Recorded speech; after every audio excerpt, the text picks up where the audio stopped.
Welcome, October 27th, 2019. What's up? Welcome. Hello. Namaste. Namaste. Namaste.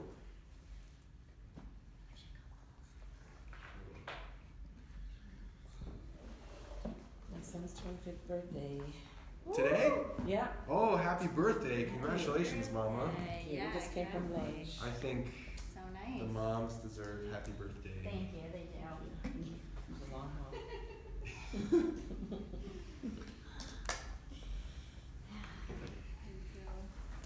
Do you want to lead? Do you want to start the meditation? Let's sit. Good afternoon. Yeah, we'll begin sitting, so taking a comfortable seated position, and I'll do as Thomas has done in the past. We'll ring the bell 3 times to begin, and give you 3 times at the end. So just attending to your posture for a moment.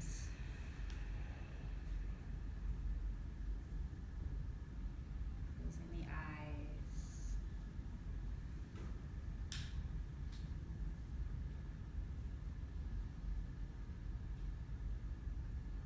Just gentle breathing.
did you want to continue your check-in? I heard you confessing about your. Oh, like not getting any work done.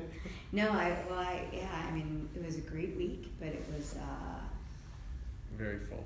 It was full, and it was a good lesson in just allow yourself to be focused on this one thing and not beat myself up that I wasn't, doing this and this and this, and I had this grand plan how I was going to start my day with a series of sun salutations, and that's not realistic if it just happens to be the week that I have 17-hour days at work. Right. That doesn't happen. And so, I mean, it was a good lesson in just like this week, just what's the gift of this week? And it was watching kids do amazing things, and it was fabulous. And so that was good, but boy, my mind there while we were trying to focus. From last week, you mean? Yeah, just everything, and then moving forward in this week and that. I think I thought in there about 10 different aspects of my life were going. There are fireworks in the play that I did. Fireworks go off, and I felt like I had fireworks. What Cheryl can't see is Helen gesturing around her head with fingers sparkling and Yes. mimicking fireworks. I Yeah. think that's what you're Yeah. after. All right, good. Okay. Thank you. Good. Thank you. Glad you're here. Tori. I'm just working on being well, Yes. and then, because I had a fever, so that achiness, I don't have a thermometer at home anymore because there's no little kids. But I did realize the night it broke, I was like, oh, you had a fever, because I was sweating and everything like that. And so then it broke, and then I had a frog a couple days, and I felt better, but I still had the frog, and then it turned into just coughing. So, but I'm stubborn, I keep doing everything. I toned it down a little bit, but I didn't miss any work, because it doesn't make sense to miss work when you're sick. Because I have an office, and I can go in there, close the door, and lay down. So I have no reason to, I can just, I don't know, just stuff. So, but otherwise it's pretty uneventful, except for my son's birthday today. Yes. Yeah. Awesome. Congratulations again. Okay. It's a big deal.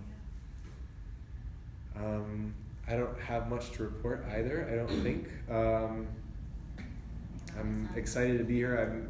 I find myself looking forward to our Sundays very much throughout the week. I think this has become a kind of like a lodestone, kind of like it draws everything to it. And as I'm going throughout my week, it's kind of like, oh, that'll be good for teacher training, and that'll be a really good thing to think about.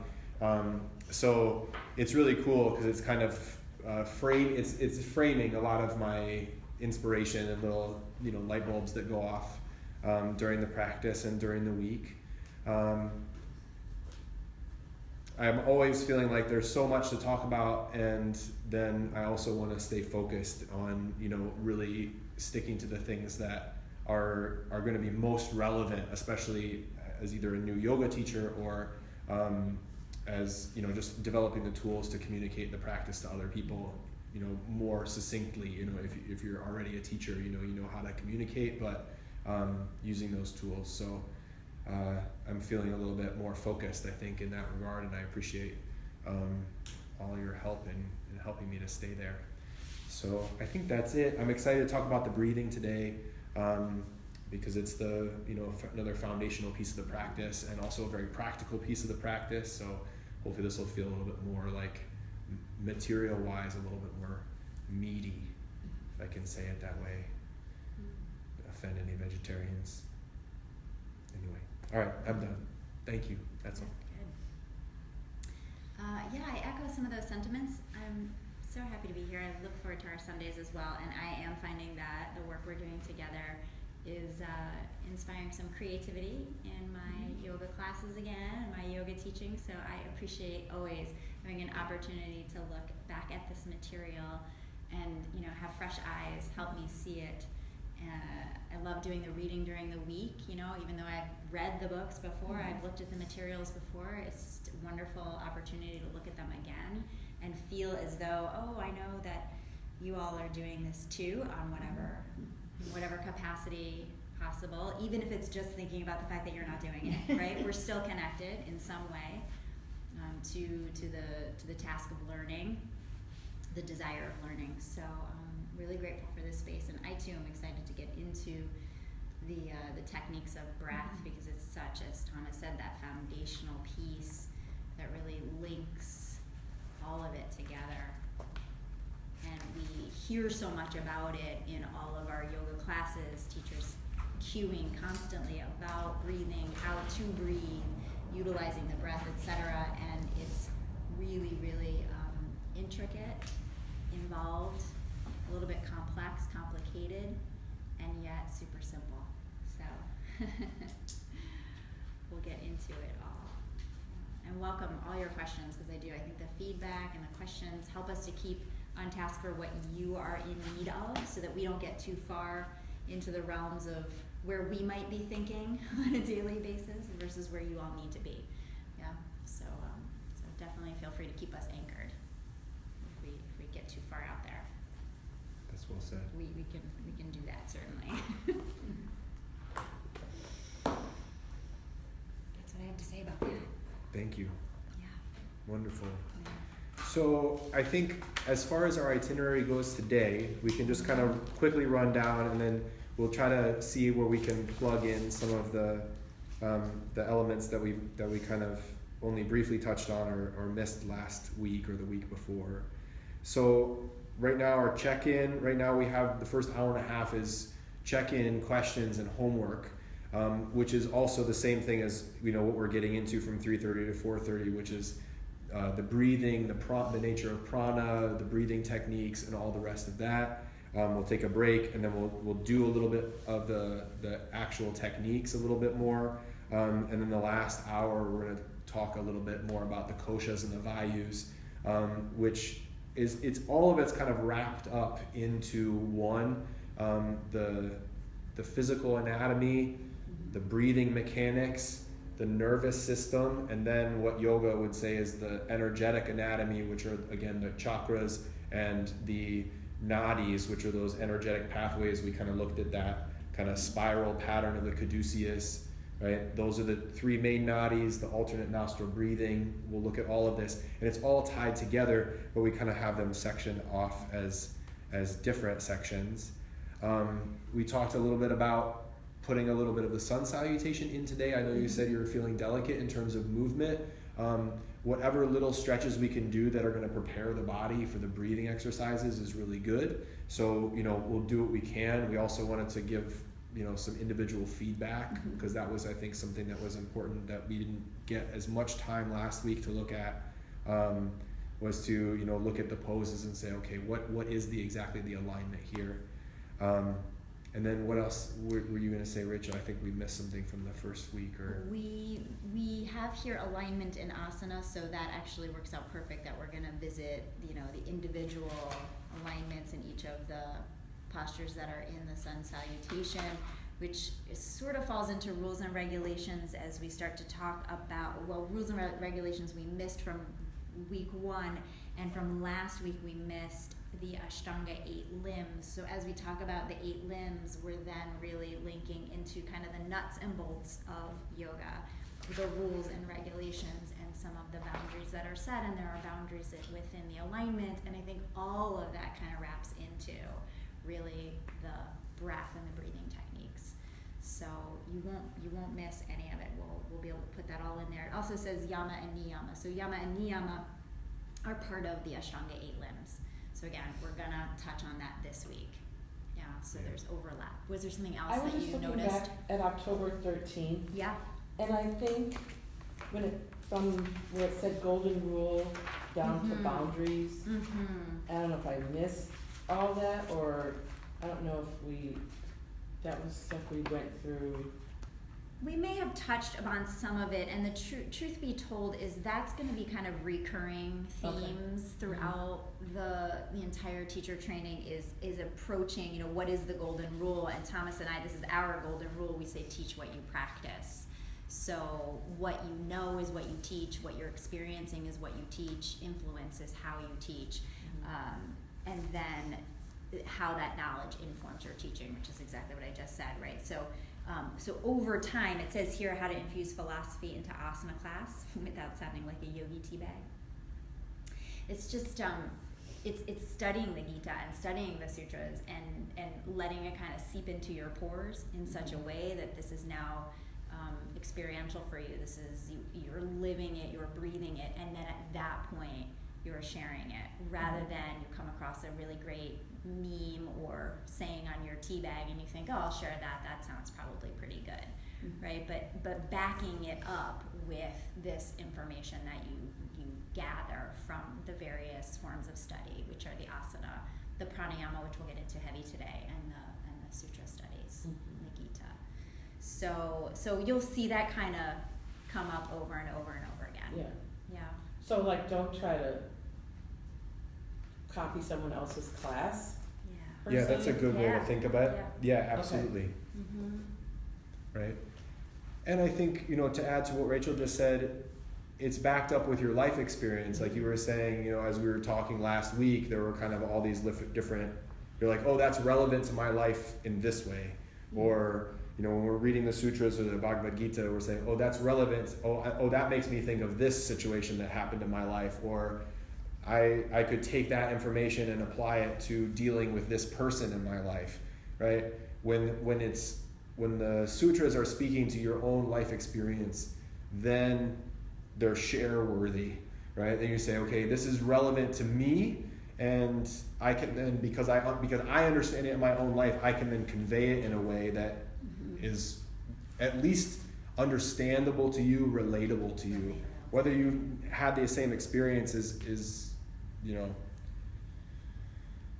up for grabs, but your experience and your connection to the teaching is what's going to be felt by the person that you're speaking to, or the class that you're teaching to, and they're going to recognize that as being authentic.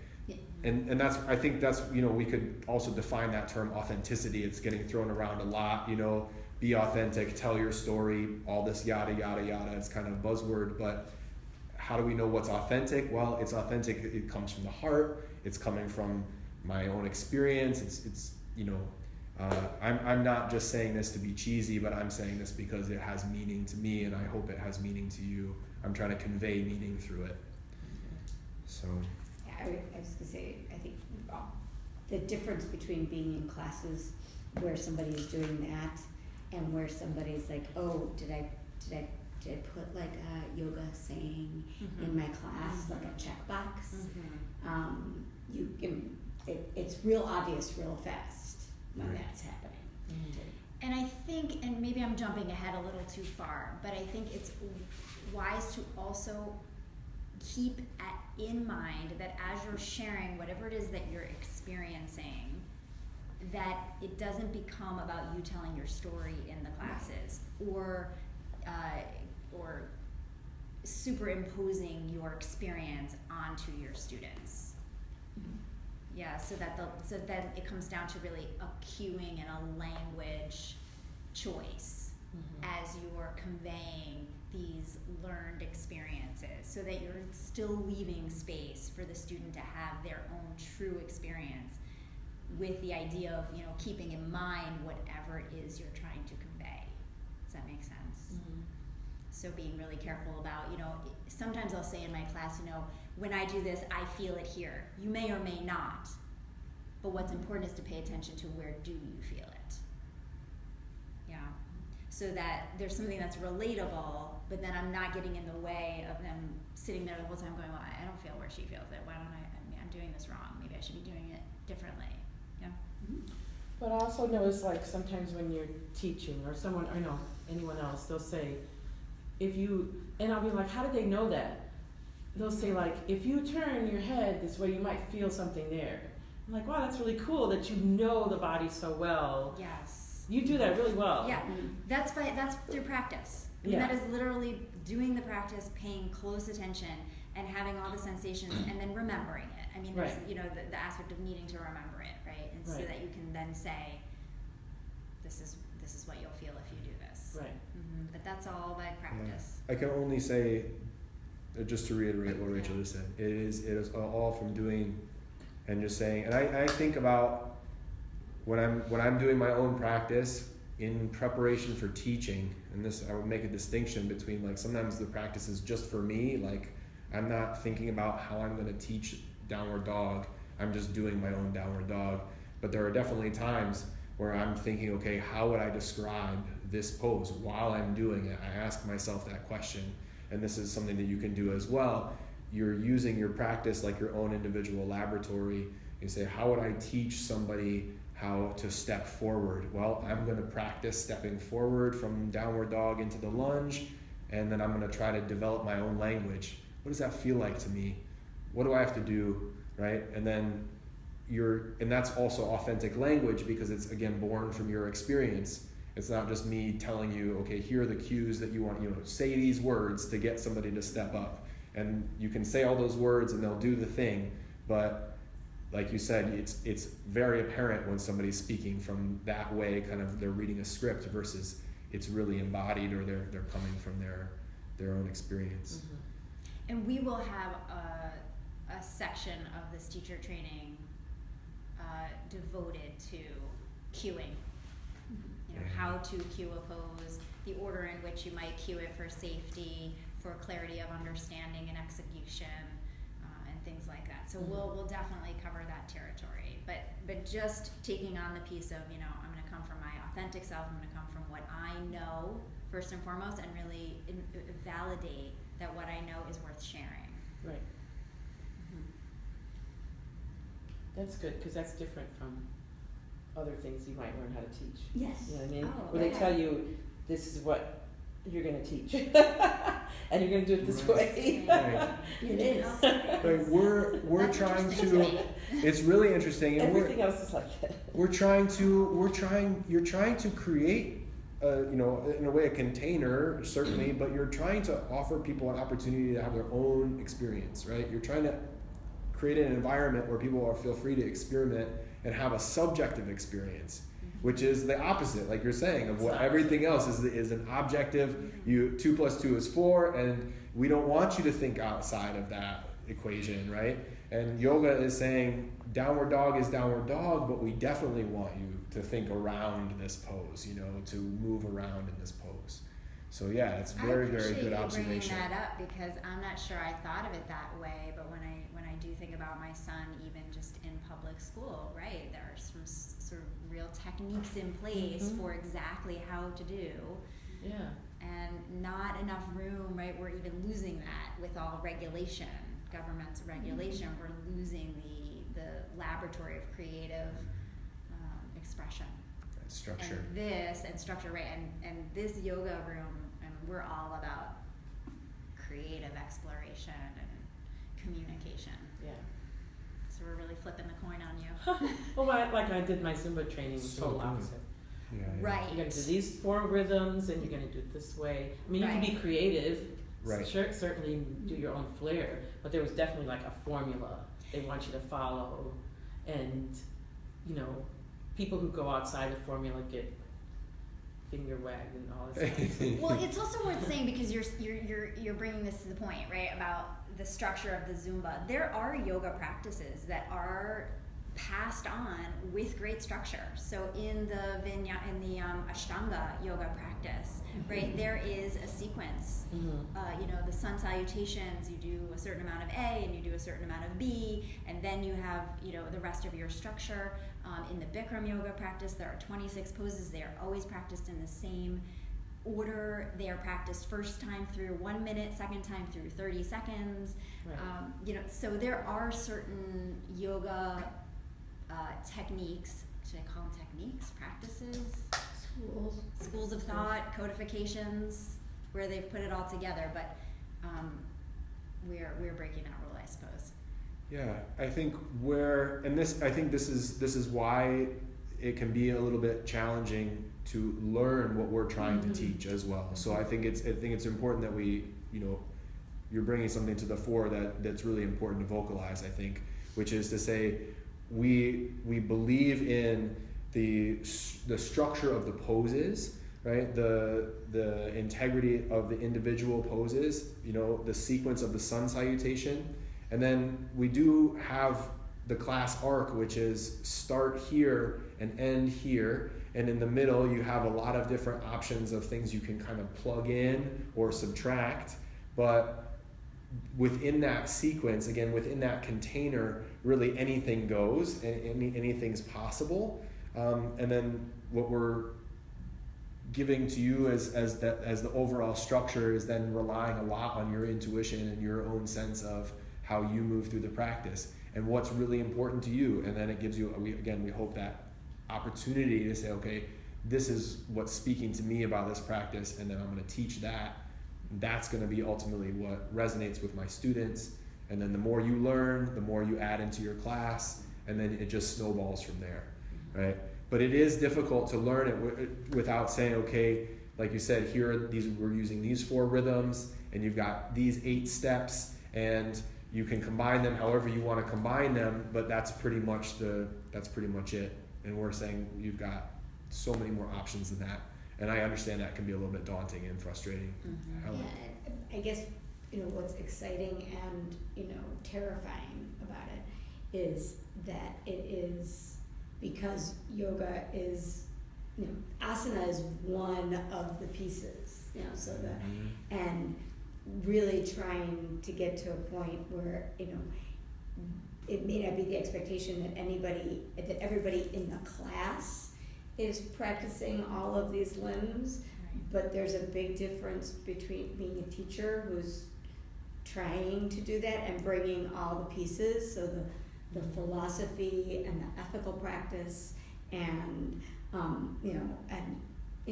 attention to breathing and meditation beyond the breathing associated and meditative thought associated with the asana. Like for me, it's like there's so many pieces going in, and trying to get to a point where I feel like I have my own sense of how I'm living that is overwhelming right now. Like to be thinking like, well, there's a lot of anatomy to learn. Like there's a lot of, and that's very technical, but that anatomy is also connected, to I don't know how to, less medical anatomy, right? I mean the physical anatomy, but like I feel like I don't know the physical anatomy in ways that I want to keep people safe so that they can push the. It's important to keep in mind that there will always be something more to study and learn. Yeah. So when you eventually get to the end of this teacher training and start teaching, and you'll do some of that in this room before you jump out into the public realm, but when you start teaching, you're just going to teach whatever you picked up. And we'll have given you enough tools to have safe sun salutations, move through the class arc, get everybody in and out of here without having any breakdowns, right? Maybe introduce some philosophy and some breathing techniques, but there doesn't need to be a complete mastery, thank you, of any of it. And we do not sit here in front of you claiming that we have mastered any of it. Absolutely not. And there are some teachers who just teach the same thing all the time. Like their class is always exactly the same. Yeah, because they're getting in touch with what is their comfort zone, and that their comfort zone is. I mean, a perfect example is that my mentor uses a book, like a diary thing, and she writes down every week what she's teaching. So I went and I got a little diary, and I was going to write down everything I was teaching, and I was going to have notes in front of me, and I was going to look at them, and I would teach exactly what I wrote down, and I would plan ahead, and this is how I would do it. And it did not work. And I used to say to Thomas, I can't figure out this out. Like, it's not working for me. And so I ditched the book. I ditched planning my classes the night before. I ditched even really planning the music hardcore. And suddenly, it all fell into place for me. Mm-hmm. So again, what works for one person is not going to work for another, but we're going to give you certainly enough structure to choose from that you Right. have something to fall back on if you're feeling lost as you're teaching. Yeah. Yeah. Yes? No. Yeah, cool. Yeah, I mean, but that is, for me, that's the thing, you know, that's part of why I wanted to do this, even though I knew that timing-wise was gonna be challenging, but because I do see you guys as people who have a full practice on your own, you know, and that. And I was gonna say, like, it might help, because I was an athletic trainer, so I know anatomy, Oh. physiology, Yeah. and I took all this stuff, and I did all this for years, Yeah. and I was gonna go become a doctor, so, You and I took really a year of are. public health classes, but it might help to just do some stuff online. Mhm. There's like free, you can take, Coursera has like classes, or, Yeah. you know, Yeah. just to kind We're definitely going to give you, as Rachel said, enough anatomy to keep people safe in your yoga classes. Yeah. Knowing anatomy to the extent that a physician or a personal trainer or knows is going to be further study, of course, right? Right. Oh, for sure. And yeah, as Tori said, there's a great book I used called the Anatomy Coloring Book. I don't know if I you have have it. that. I have that. If you have that book, that's one of the best ways to learn, because you're using coloring. There's the doodle aspect, which is really good for your right brain. There's all this kind of stuff that help you to link into learning it. And then because you have the asana, because you have Warrior 2, you're going to say, okay, what are the relevant muscles in this pose? And that is a really great way to learn the anatomy, and that's how we're going to be teaching it to you. Okay, what are the muscles that are functioning in this pose, and looking at those relevant muscles. And then of course today, what we're looking at for the breathing, right? What are the muscles going on that are connected to the breathing? How does this influence? And then, okay, I can pick up a few bones today, right? No pun intended, but I can learn a couple of Right. I can learn a few names today, and Keep learning. there are only 206 bones in the body. of, that's it. That's it. It's not So only 206. So you have. But you will not be reciting bone Oh, names no, in no. classes. In fact, I've been in some classes where teachers do it, and I think to myself, I Nobody might be knows the that. only one in here who knows what she's talking about, because Right. I did have anatomy because I was a dance major in college, so of course I had anatomy, Fair. right? But I don't sit here and say, step your right tibia and fibula forward, and step on your metatarsals. I mean, like, it's Yeah. just bizarre. Most people don't understand what's an anterior tilt. Right. Where is anterior? I don't even know, right? I mean, that's you can say that after you explain it to everybody. You say anterior. So we're gonna go into cow pose, and the pelvis moves toward the front of the body. That's called an anterior tilt. That's great, but if you just say anterior tilt, Right. Oh. Yeah. most people are not going to know. All right, so I feel like unless there are questions from last week, we should get into the reading for today. And I know he said homework, but are there questions from last week? Are there? I mean, I don't know if I don't want to go too fast, but I don't want to dwell either. It was really helpful to break down the sun salutation Good. as we did. I do want to ask. So I know practicing with you for years that you always do a variation of C. Yes. And then with knees, chest, and chin. Mm. And so I am interested to know in terms of the differences between A, B, and C, and then also like why somebody would be drawn more to the one to another. Is there anything deep about that? Deep about that. I don't know if there's anything necessarily deep about it. The sun salutation C, the C stands for classical, Right. and it would not otherwise be named C Right. if Ashtanga Yoga by Patabi Joyce wasn't using a sun salutation that he says this is A, and then this is B. Right. So A and B are actually late developments from C. Right. So the reason we teach and we emphasize in the teacher training the C is because it's a little bit more complex and it's got a little bit more to remember sequentially. You're stepping your left foot back, your left foot forward, and then you step your right foot back and then your right foot forward. A and B have a little bit of that, but they're using also the warrior one, right? Surya Namaskar B is using the warrior one position as the lunge instead of the knee down. They're using chaturanga instead of knees, chest, and chin, and then they're using up dog instead of cobra pose. And for my money, the knees, chest, and chin and cobra pose are much more productive than chaturanga and upward dog.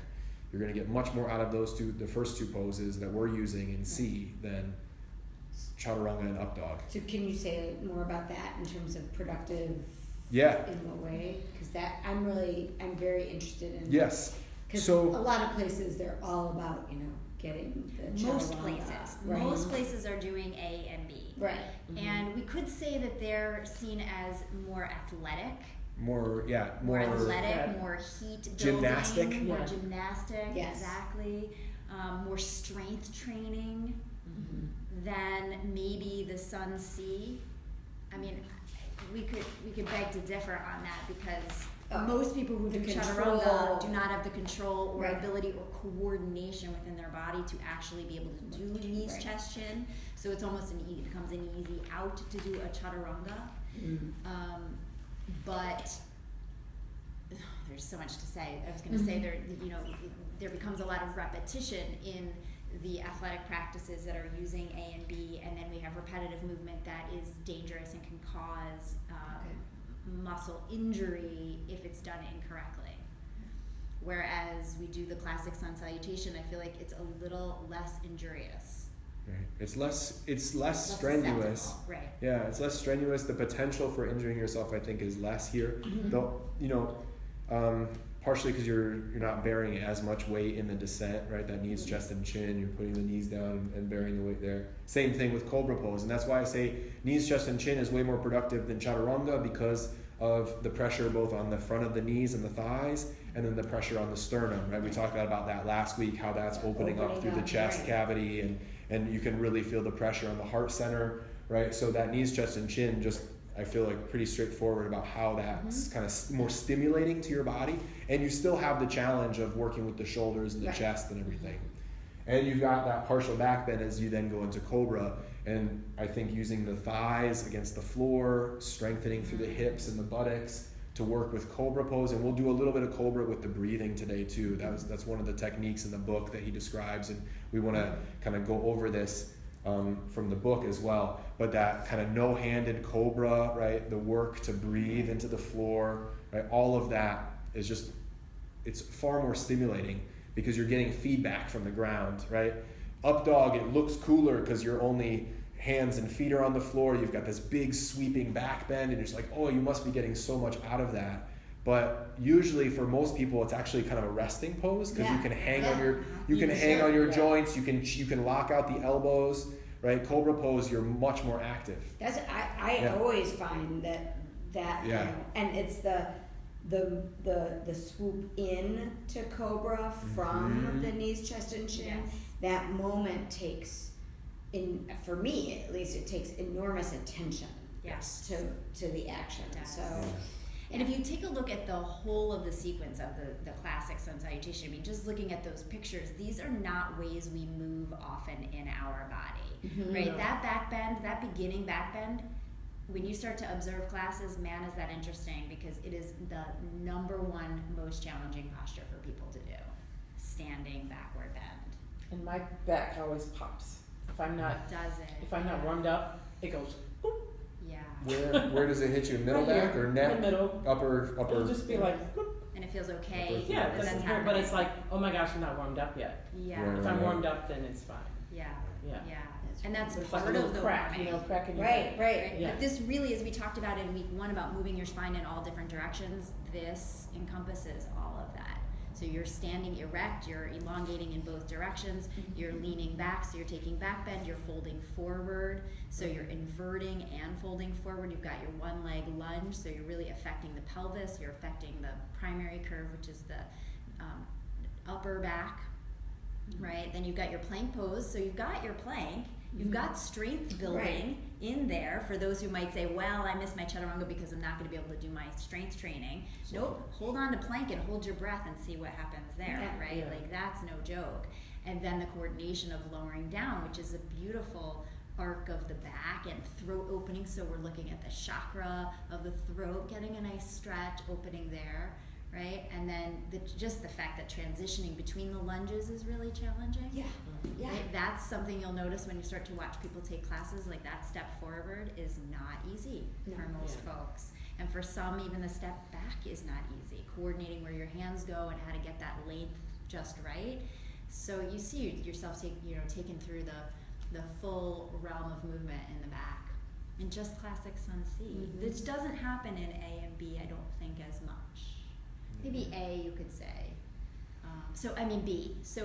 So to be clear, Sun Salutation A is, Tadasana, standing up, reach the arms up overhead, Urdhva Hastasana, standing forward fold. Uttanasana, they put a halfway lift in there. Then you move into your plank, Chaturanga, up dog, down dog, and they jump forward. Eventually. Or step, but step it's forward. 1-1, right? 1-1. And then the Sun B begins and ends with chair pose. Right.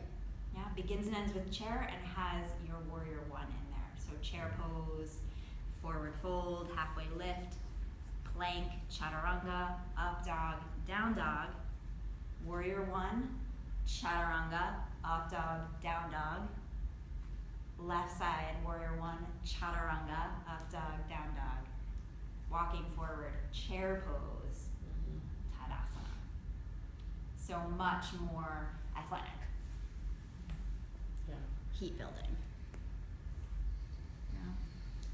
Does that answer your question? It does. Good. It does. Yeah, no, it's just, it's fascinating to see, different places. And I guess I was thinking in terms of, this gets back to the original thing that I was saying about the infusing of one's own philosophy and approach to yoga in the choices of sequencing, right? And that, so I thought I was pretty sure, and Right. I wasn't surprised by anything you said, but I was just trying to kind of go, okay, I want to confirm in my head, what that distinction would be, right? And Good. there's something about, I found it really powerful, the slowness with which we did it last week. And I know we were trying to break things down, and actually when we added the mantras in. Yeah, I was going to say, we had to go really slow with the recording. Really slow with the mantras, and, thinking of that as like a moving prayer was really, good. it was really very powerful, so. Good. Right, and that experience hopefully then gives you the permission to then go into your classes and feel okay with slowing things down. Yeah. Yeah. Right? Okay, I don't have to do 10 sun salutations, and I don't have to speak in every quiet moment, and I don't have to have them moving constantly, nonstop, right? Right. They don't have to break a sweat for this to be really valuable or even challenging to the respiratory, circulatory systems. Kind of gives you that experience and freedom. It's beautiful. Tori, anything? No, I thought about that too, because the monkey pose is not in there in every class I go to. Monkey pose, forward fold. I had someone once somebody came from out of town, they, found us online, they just came to the morning class, whatever it was. And I could tell just from the person's practice that they probably had like an Ashtanga practice, because, I give the option either knees, chest, and chin or chaturanga. I let people sub, right? You hear me say that all the time. And so she was doing everything chaturanga, right? So I was like, okay, maybe she's Ashtanga yogi. and she's got, and you know, really strong practice. And she came up to me after class and she said, I've never heard it called monkey pose. So I never heard that term before. I said, you never heard monkey pose before? Ever? And she said, no, I've never heard it called that. I said, Ardha Uttanasana, half forward fold, monkey? No, never heard it called that. So I don't know where that name comes from now. This wasn't long ago, and I was like, so where does monkey pose come from? I'm not sure where it comes from. I always assumed that it came from the Ashtangis because it comes from that system.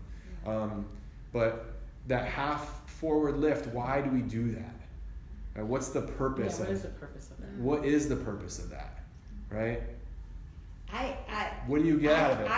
I love doing that, only because what I, and I tell myself, and then when I've done it teaching, cueing, like that pulling through the crown of the head. For me, it's the place where, it's, similar to when you're standing in Tadasana and that like movement, but it's the notion like coming out of the hips. I don't know.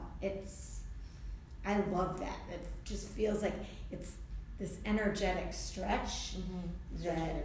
Yeah, and maybe it has to do with having done a little bit of dance, not enough that I would ever call myself a dancer, but like there's something graceful about that move when it's done slowly, as opposed to like, all right, halfway lift and down, and then like that kind.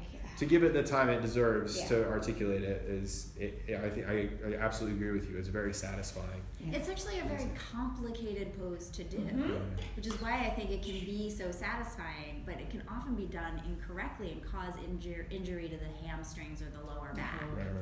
Right? So this is something to be wary of, or to be at least knowledgeable of. Because when you're doing a halfway lift, you really need to be using the strength of the legs and the upper back. Yeah. Which is why the head needs to lift, because the head is so heavy that if the upper back is gonna strengthen, then we need to lift the head with the rest of the spine to be careful. Or to be careful of landing in the lower back. And so I like halfway lift, and I'll utilize it in teaching in classes because it's a way of getting the legs fired up, ready to be stood on. So maybe before doing a high lunge, it could be really a helpful, transition pose, using blocks underneath your arms to kind of figure out how to distribute the effort of the legs and the upper back. When you're not quite warm or strong enough to do that, can be something to work on. Right. To me, it's just a little break. A break?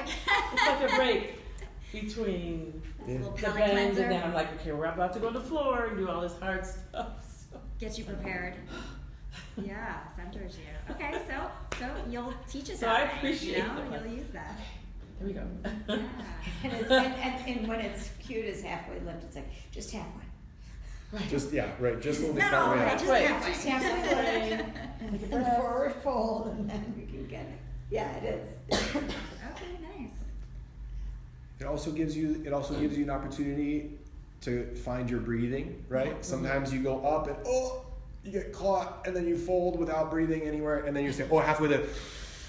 Right, then you get that monkey pose. Okay, now I'm gonna breathe in, and as Rachel said, it helps to reset, because like sometimes we go into the forward bend from Hastinasana, and we come down, and we're kind of like this. Right, we dive down, but then if you come back up and you say, here now I'm in my hips, now I'm using my thighs. Right now I've got the glutes, versus halfway here, right? But you're really trying to give, I think, cow pose, right? You're trying to expand the pelvis back. Chest open, shoulders back, and this is that strength Rachel was talking about up here in the chest, right? The shoulders. And I think that I'm always going to have my knees bent because that's what I need. But I also think it's good practice because it frees the hips up here, right? Because if I insist on keeping my legs straight, the likelihood I'm going to, like Rachel said, dump into the lower back here is really high. But if I open up here with my knees bent, you get a lot more space. Right. So that's another utility of that monkey pose, right? There's that realignment of the pelvis, freedom to the spine. Wildly harder to do what Thomas is teaching, this bent knee halfway lift, and people will avoid it like the plague because it is a lot harder to do at first because it does not allow you to fake your way through it. You can't cheat. You cannot cheat. Yeah. You cannot cheat, and that's actually I think part of the problem with knees, chest, chin is you kind of can't cheat knees, chest, chin either, right? So. Oh, I also wanted to say while I was standing up, Exposes you. knees, chest, and chin is also Utkatasana, right? Right. Oh. So if you just tilt this pose, you just Yeah. put me on my face here, Right. right? You're doing Utkatasana, Mhm. right? Whatever version, but this structure, knees, chest, chin, this is all the same shape, right? Mhm. So in some ways you're getting a knees, chest, and chin, but again, one of the things we were saying, what's so important about that knees, chest, and chin is the pressure on the sternum, and you don't have that necessarily. I mean, you're getting a little bit of expansion, sure, by breathing and opening the chest there, but you're definitely not getting as much Right. as you would on the ground. That's wonderful though to see that connection, and we talk a lot about trying to see these connections. When you see that connection of chair pose really exaggerated in that way that Thomas just demonstrated, that can be a great way to teach your class how to do knees, chest, chin when they get there. Right? You could cue them to do this pose and then remember what you're doing in this moment because we're about to put this on its face. Mhm. Yeah. So seeing those connections can And- help you explain. And for knees, chest, chin, like, so in chair pose, you're using your quads. Are you Mhm. using your quads in knees, chest, chin, or are they taking a break? They're taking a break, aren't They're they? kind of on a break, I would Yeah. say. I mean, it's more core, you know. Yeah, it's more calves. adductors and groin, right? Right, You're definitely right. working more the inner abdominals. Right. And that's the same thing I was just showing you in chair pose, right? The inner thighs are working so much more, and the core is working so much more. Although in chair pose, certainly your quads Yeah. can light up.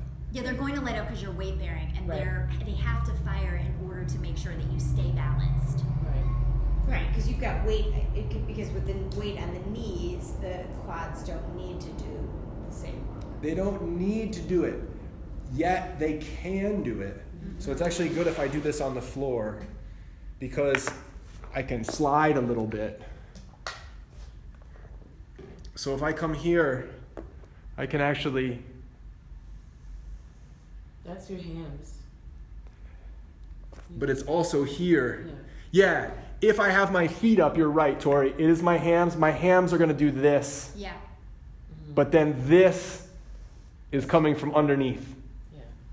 So hamstrings contracting to bring the heels in, and then it's quads and groin to draw the thighs forward. Now, you're not doing that in the pose, but you can do it statically. So you hold the shape and you just push in a little bit, right? You kind of squeeze forward like you're dragging the legs up. And then again, that's a lot of emphasis and power to put in the pose, but if you're looking at highlighting those muscles, that's the way to do it, right? Work with traction, right? Use friction of the mat, kind of push and pull against the floor. I hope that was helpful Yeah, to see yeah. how you can kind of drag like that. So are you warming up with this, or are we already warm when we're doing it? Both.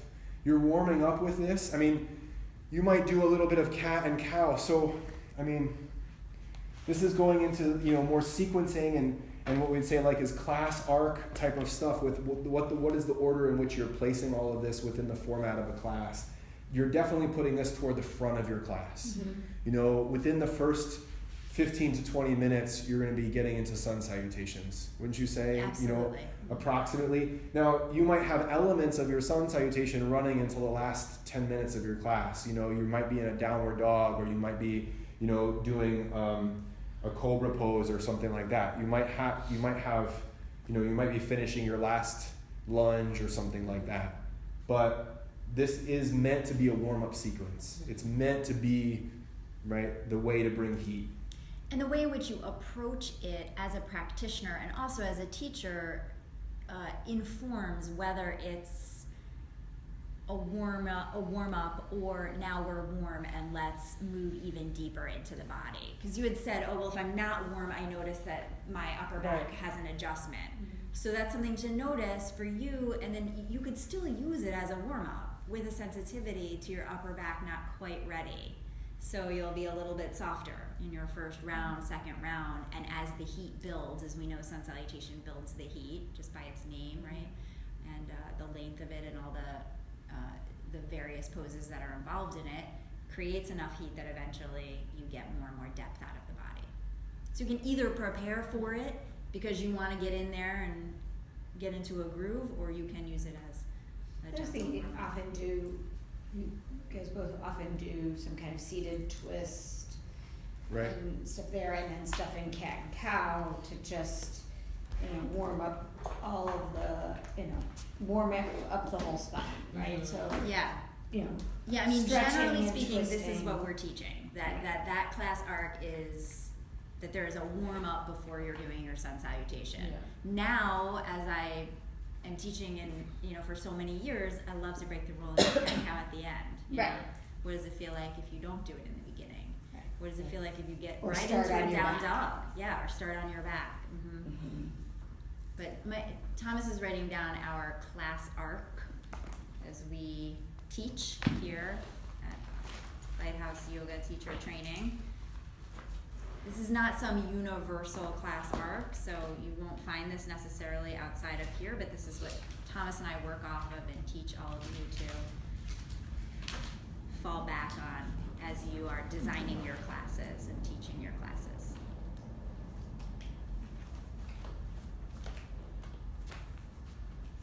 Okay, so I'll give you a copy of the whole thing, but this is kind of how it breaks down, and this hopefully will be helpful for you to see.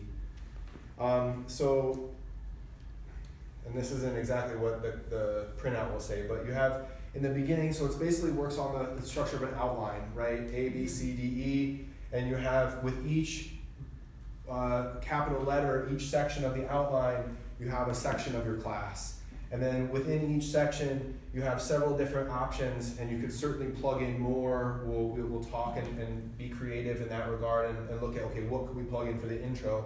But just going off, our typical sort of class structure, you have an introduction, you say hello, welcome, you sit, you breathe, you chant Om, you say set an intention, or maybe like you said, we have, an intention for the day, kind of universal lesson that doesn't sound like the Yogi tea bag, but still inspiring, relevant, authentic, and all of that. That's your intro. And then you go to warm up, you might do your twists, you'll do some cat and cow perhaps, maybe some down dog lunge coming back, or down dog, I meant to say plank here, I apologize. You should say down dog plank. So you go, plank pose, downward dog, in the same kind of cat and cow rhythm. These are just options for the warm-up, right? And then your sun salutation is sort of its own section, and it's right after the warm-up, although your sun salutation can be sort of a continuation of the warm-up, right? So like Rachel said, you go through the sequence slowly as you're building, but as you start to feel more warmth, more heat, the muscles, you'll feel the joints opening up. Oh, I can step forward more easily. I'm gonna get more deep into my lunges, or I'm gonna make variations to the lunge. And that's something we haven't really talked about, and hopefully it's not confusing, but poses number 4 and 9 in the sun salutation, you can do pretty much any lunge you want, right? For the traditional version, it's always fingers down, knee down, and the toes tucked, right? This shape here. But you could certainly do a high lunge. You could certainly put your heel down and do warrior 1, right? And this is the way, Helen, you notice that that's usually how I work with the sun salutation, is I'll vary the position forward. Right. I'll change the lunge in each time we go through it. I'll do a different lunge, right, to get at a different part of the hips or a different part of the back, or because we want to go to triangle pose, right? We do a different lunge so that we can then open up into wide-legged fold or something like that. And so that's what you're including then in the standing poses when you're talking about Yes. moving into wide-legged, or Yeah, okay, correct. I just wanted to make sure. So standing poses are pretty much anything that you're coming at from the wide leg position. Right. So all your warriors, right? Triangle poses, right? Side angle, all that kind of stuff. That's considered standing poses, and then we would put, One leg balance. Yeah. Oh, this is E. I meant to be E. This is, Oh, we have, it might not be exactly. it might not be exact, anyway, one leg exact balance order, is, but then yeah. right. So this would be how you progress, right? Then you go from standing to maybe a tree pose, and then you go from your tree pose, to then you're seated, backward bending, either camel pose or bow pose, and then forward bending. You go to your seated postures. Next to last, inversions, and then closing poses, which are kind of, classically we end with a twist or, and then of course resting in shavasana, right, and doing a little corpse pose at the very end. But again, I'll give you the printout for this. You'll have a class arc, and then you can also add to it that kind of bell curve shape, right? So we start slow and build up. Most intense is here, and then gradually you wind down into resting. So there's, you can kind of skew that how you want. Some people, they start, their intro is hi, welcome, we're starting standing, stand in mountain pose and breathe for a minute, and we're just gonna start sun salutations, right? That's the intro, that's the warm up, that's the beginning. And then you're kind of starting, your bell curve is a little more like this. Yeah. It's like right up there, we're gonna stay, and then we're dropping down right at the end. So this is like your 45-minute class. Right. Which hopefully you won't have to teach too many. That's just my own personal preference. You can teach as many 45-minute classes as you want to. I like to teach for Don't want an hour. I was gonna say an hour and a half to the next day, Helen. We go into. We're gonna set up cots for you here, so you can stay overnight. Exactly. No, I joke about that, but one of the things we do try to emphasize is we do try to stick to time. We do try to begin and end on time. Part of that is respect for your students' time, respect for the fact that most of your students are coming from at least 10-15 minutes away, so they've got to commute on both ends of their practice. So potentially if you're teaching an hour and a half class, they're committing 2 hours, 2.5 hours to you, right? Yeah. So we don't take that lightly at all, right? So even though I notoriously will go a few minutes over, 5 minutes over, it's not out of disrespect. It's more out of, if anything, it's out of I want you to get the full experience of the class. Knowing that sometimes if you've got a hard exit, you've got to go. And that is actually more stressful than going to yoga and relaxing, right? You're like, I've got to be out of here at 1:30 and you're going to 1:45. That stresses me out. So please end on time, So that's all part of it, Yeah. Yeah, I often have students say to me, I love that I can just rely on the fact that you always end on time. Yeah. It helps them come. Right. It helps them actually be able to show up because they know. Right. We're gonna get out of here on That's time. their comfort zone. Right. Right? Because for as much as I try to run over, I do try sometimes, but I never succeed. I am dreadfully on time. That's the performer. Yeah. I get on stage. Call time is this. Places. Yeah. So, It's true. Places. questions about this? We're listening. Yeah. No. Okay. I want to make sure that we can look at this, and we'll come back to this again with the class arc. We'll come back to all of this. And I feel like I'm taking a step. But one of the things, when I'm just in a class, I just try to just follow. Like I'm not thinking about what's going on, trying there. And I will sometimes say, wait, were we doing sun salutations or were we doing some variation on and so sometimes like the knowing what I'm in, and I think for myself, like saying stick to this right now, like have this piece as this is always done this way, then the other pieces can shift and change around it. I don't know, there's something about like this sequence Right, as Thomas and I often say, know the rules before you break the rules. So Yeah. this is why we give this out. We Yeah. say, this is your class arc. Mm-hmm. You're going to see it when you come to our classes. You For can sure. rely on it, right? It sounds familiar. After taking classes, you're like, oh yeah, that's totally what they're doing, right? And so then this is what you're going to do. You're going to have it to fall back on. Mm-hmm. You'll break the rules later. Mm-hmm. Yeah. Can we move on to breathing? Take a deep breath.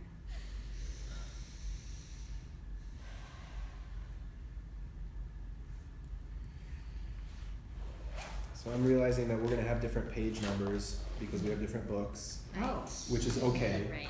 because we can function. I wanted you to go to the end of chapter 2, which I think I have on page 131 or thereabouts. A traditional For warning. you, a traditional warning. That's on 131. We have on 131 too? Yeah, I think Hey, okay. our So it'll just be different for Cheryl, who's got the digital version probably. okay. Yeah. You'll You find got it there? the Yeah, it title looks like- is a traditional. Yeah, there's the guy doing alternate nostril Yeah. breathing on one side, and then, yeah, perfect. Okay, great. So they're all set up. Great. All right. So I'm just going to read this out loud so we have it recorded for posterity as well. A traditional warning. Cautions to be judicious and respectful of breathing exercises abound in the literature on Hatha Yoga. And it does indeed seem from anecdotal reports of explorers in this field that the rhythm and record of our respiration resonates throughout the body. It seems to accentuate whatever is in the mind, whether it be benevolence or malevolence, harmony or disharmony, virtue or vice. On the negative side, experienced teachers report that quirkiness of any sort gets accentuated in students who go too far. It might be an abusive streak, laughing inappropriately, speaking rudely, flightiness, twitchiness, or nervous tics. Right to left physical imbalances also become exaggerated. Unfortunately, novices often close their ears to warnings. Having become addicted to their practice, they will not be denied. Competent teachers of Hatha Yoga will be watchful of these simple matters and wary of tutoring refractory students. Even the beginning exercises discussed in this chapter should be treated with respect. Apart from psychological concerns, the special physiological hazards of breathing exercises is that they can cause problems without giving us traditional signals, warning us against doing something harmful. In athletics, the practice of asana, experiments with diet, or just tinkering with any object in the physical world, we depend on our senses to tell us that we are exceeding our capacity or doing something inadvisable. But breathing exercises are different. In that realm, we are dealing with phenomena that our senses, or at least our untutored senses, are often unable to pick up, even though they can still affect the body. And because of this, advanced exercises should be undertaken only by those who are adequately prepared. Given such preparation, and given that one is enjoying a balanced life of cheerful thoughts, positive feelings, and productive actions, the yoga breathing exercises have the potential for producing more powerful and positive benefits than any other practice in Hatha Yoga. Again, that's a big claim, but experienced yoga instructors will agree. Okay, there's a lot there besides just him saying, be careful, right? One of the things that stands out is how whatever's going on in your mind already, the breathing exercises are going to exacerbate. For the reason that your thinking mind, your thought process is, according to yoga, we say it's the highest expression of prana, right? So that vital energy that we're working with in pranayama is the thinking mind. So thinking, even though we talk about clearing the mind and calming the mind in meditation, the thoughts that arise, that's actually considered to be the highest expression of the vital energy, is in the thinking process. Does it make sense so far? So when you're energizing that pranic system, you're influencing potentially the activity of the mind. And so it's kind of pushing the mind into whatever direction it's already going. Yeah? So that right there, I think, is a lot to think about. physical imbalances he's talking about, right? And then there's a sensitivity that we often lack with regard to the breathing, right? And this is why this chapter is so lengthy and why he gives so many different instructions, is because the breathing practices have such subtle and far-reaching effects. And this is what he's saying about if we're untutored or we're not as sensitive as we could be, we're not going to pick up on the warning signs that come up. Were you going to say something with regard to this? No, Okay. not yet, thank you. Okay. So I think that's really those are the two main things I wanted to emphasize, was this, this part where he says, if our senses are untutored or if we're not sensitive enough, we can miss the warning signs, we can miss the signals.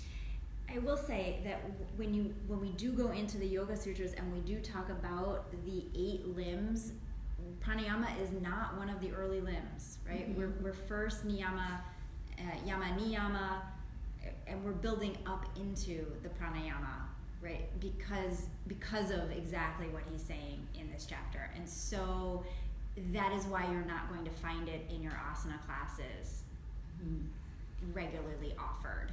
And even Thomas and I will offer them, but we offer them really cautiously, and most of our students have been practicing it with us for quite some time, and we know some modified form. Right, so we know that they're going to heed the cautions that we are talking about even while it's happening, even while we're teaching it, right? Like I taught Nadi Sudi today in class, and at, halfway through it I said, if you're becoming anxious, if you're feeling uncomfortable, stop doing the breathing and just breathe normally for a few moments. You can always get back in there.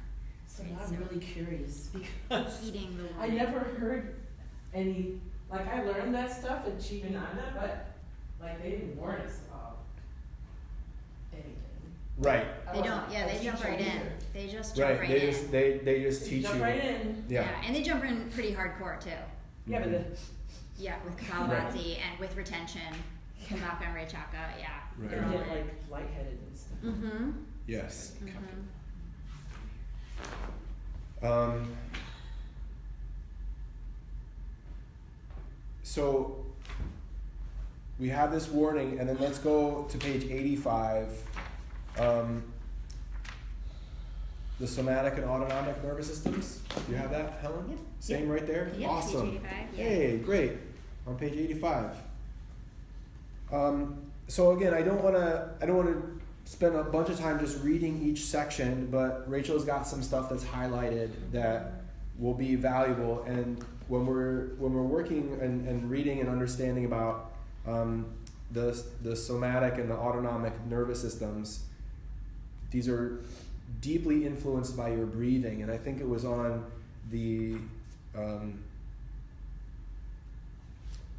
next page where we were talking about looking at how we're able through the breathing to influence the somatic system. Mm-hmm. Okay. Oh no, sorry. It's on the top page. Top page On the of top 91. of was How it breathing 90? affects the autonomic nervous system, page 90. Yeah. 90? Mm-hmm. Sorry. So on page 90, yeah. Yeah, it go says ahead. how breathing affects the autonomic nervous system. All of our concerns so far have been with how the nervous system influences breathing. So what he's spoken about up until this point in the book. These are all widely recognized. What is not as well known is the different methods of breathing can affect the autonomic nervous system and have an impact on the functions we ordinarily consider to be under unconscious control.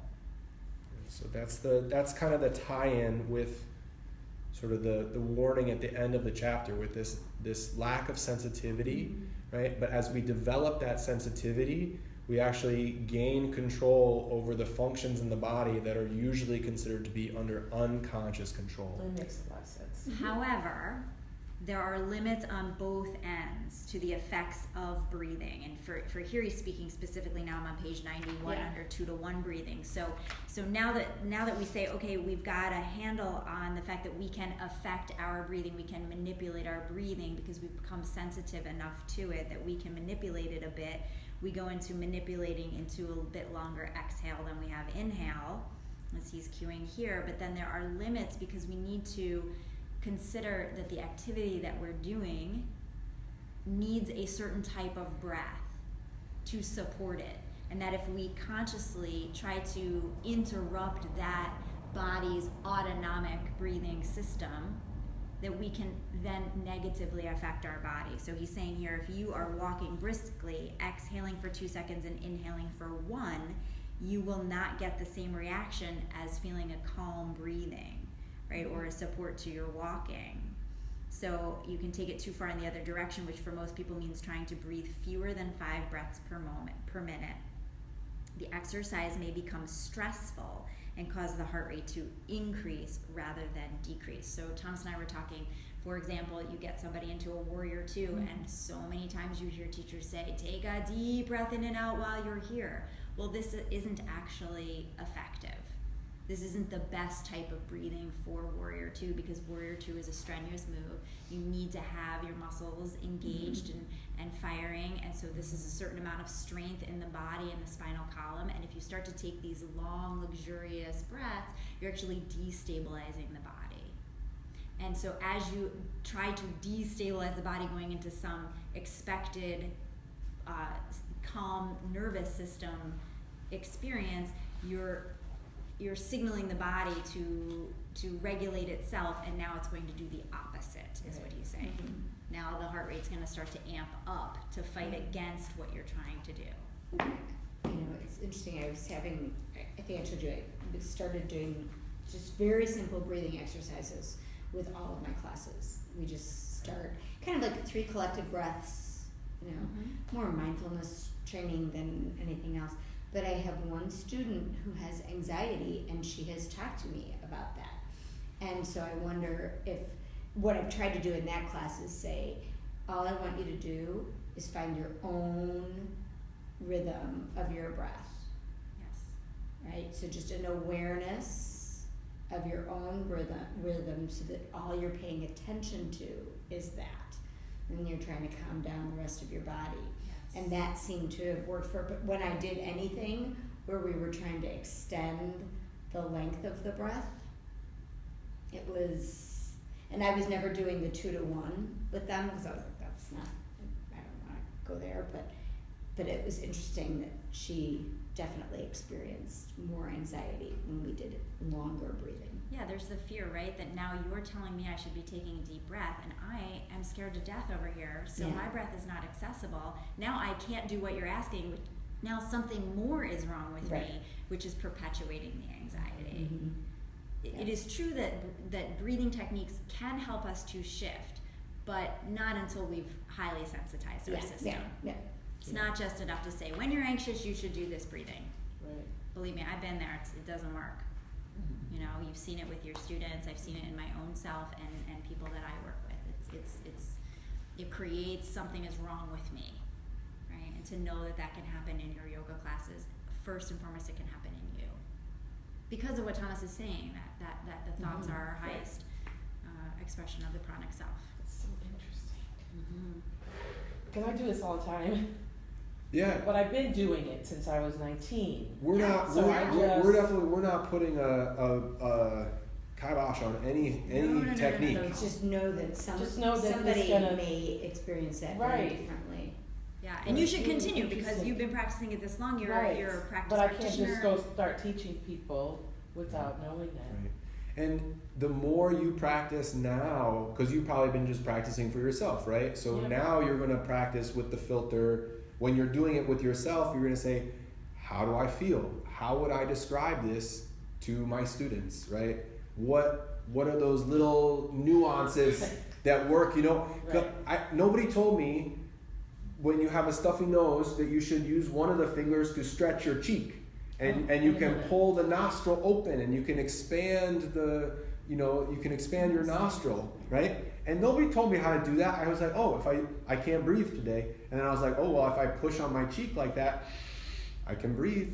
So, and you learn things like that, and then you give them to your students, and they're so grateful because they've got a new tip that they didn't necessarily get. And I love Shivananda, so I won't ever say anything bad against him, but there is that kind of like this is how we do it, this is how we've always done it, and there's not a lot of cautionary instruction in the, you know, you usually, they'll definitely say, you know, if you're menstruating, don't go up in headstand, or if you've got, you know, neck problems, don't do shoulder stand and stuff like that, little bits, but with the breathing exercises, they don't give you much, if anything,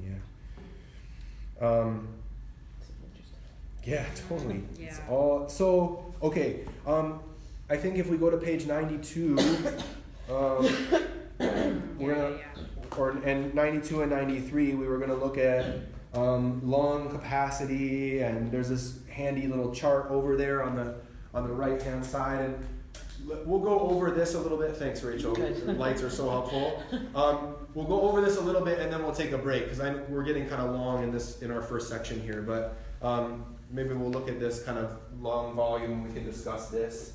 Rachel, do you mind reading what you've got highlighted in this? You know what, I didn't really highlight, but what we were talking about here and feeling was important is this lung volumes and capacity, and talking about the different types of breath and depths of breath. So that you've got, as he says, there's 4 lung volumes. We've got the tidal volume, which is the amount of air that moves in and out in one breath. And this is sort of like your resting rhythm of breath. This is not an exaggerated or manipulated breath, so to speak. And then you have the inspiratory reserve volume, which is the additional air you could inhale if you start to manipulate the tidal volume breath. So your average breath you could then exaggerate by going into your inspiratory reserve volume. So there's more breath there. And then you have your expiratory reserve volume, which is the extra breath. If you really concentrate on exhaling to the very end of your exhale, you sometimes hear it cued like that in yoga classes. This is what we're talking about, that excess volume that's in there that we don't utilize in just our regular pattern of breath. And then you have the residual volume, which is the amount of air that remains in the lungs at all times. So like a little reserve.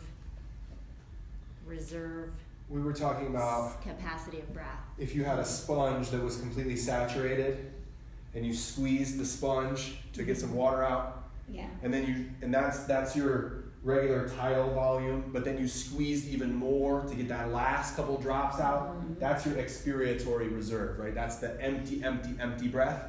But even still, the sponge is still wet, right? Right, yeah. That's the residual volume. It's always, you can't exhale it. So it's like the dampness that's left in the sponge, just because you're still alive, you know, and you've still got room. So the graph on page 93 is just a visual aid to the language that I just read out loud. Right. Yeah, you can see that the first column is that residual volume. Above that is your expiratory reserve, where you go the extra step. You've got your tidal volume, which is above it, which is sort of just your average breath. And then you've got your inspiratory reserve volume above it. And then the darker columns are the exact opposite for your. The other term that he uses is vital capacity, Right. which are these two together.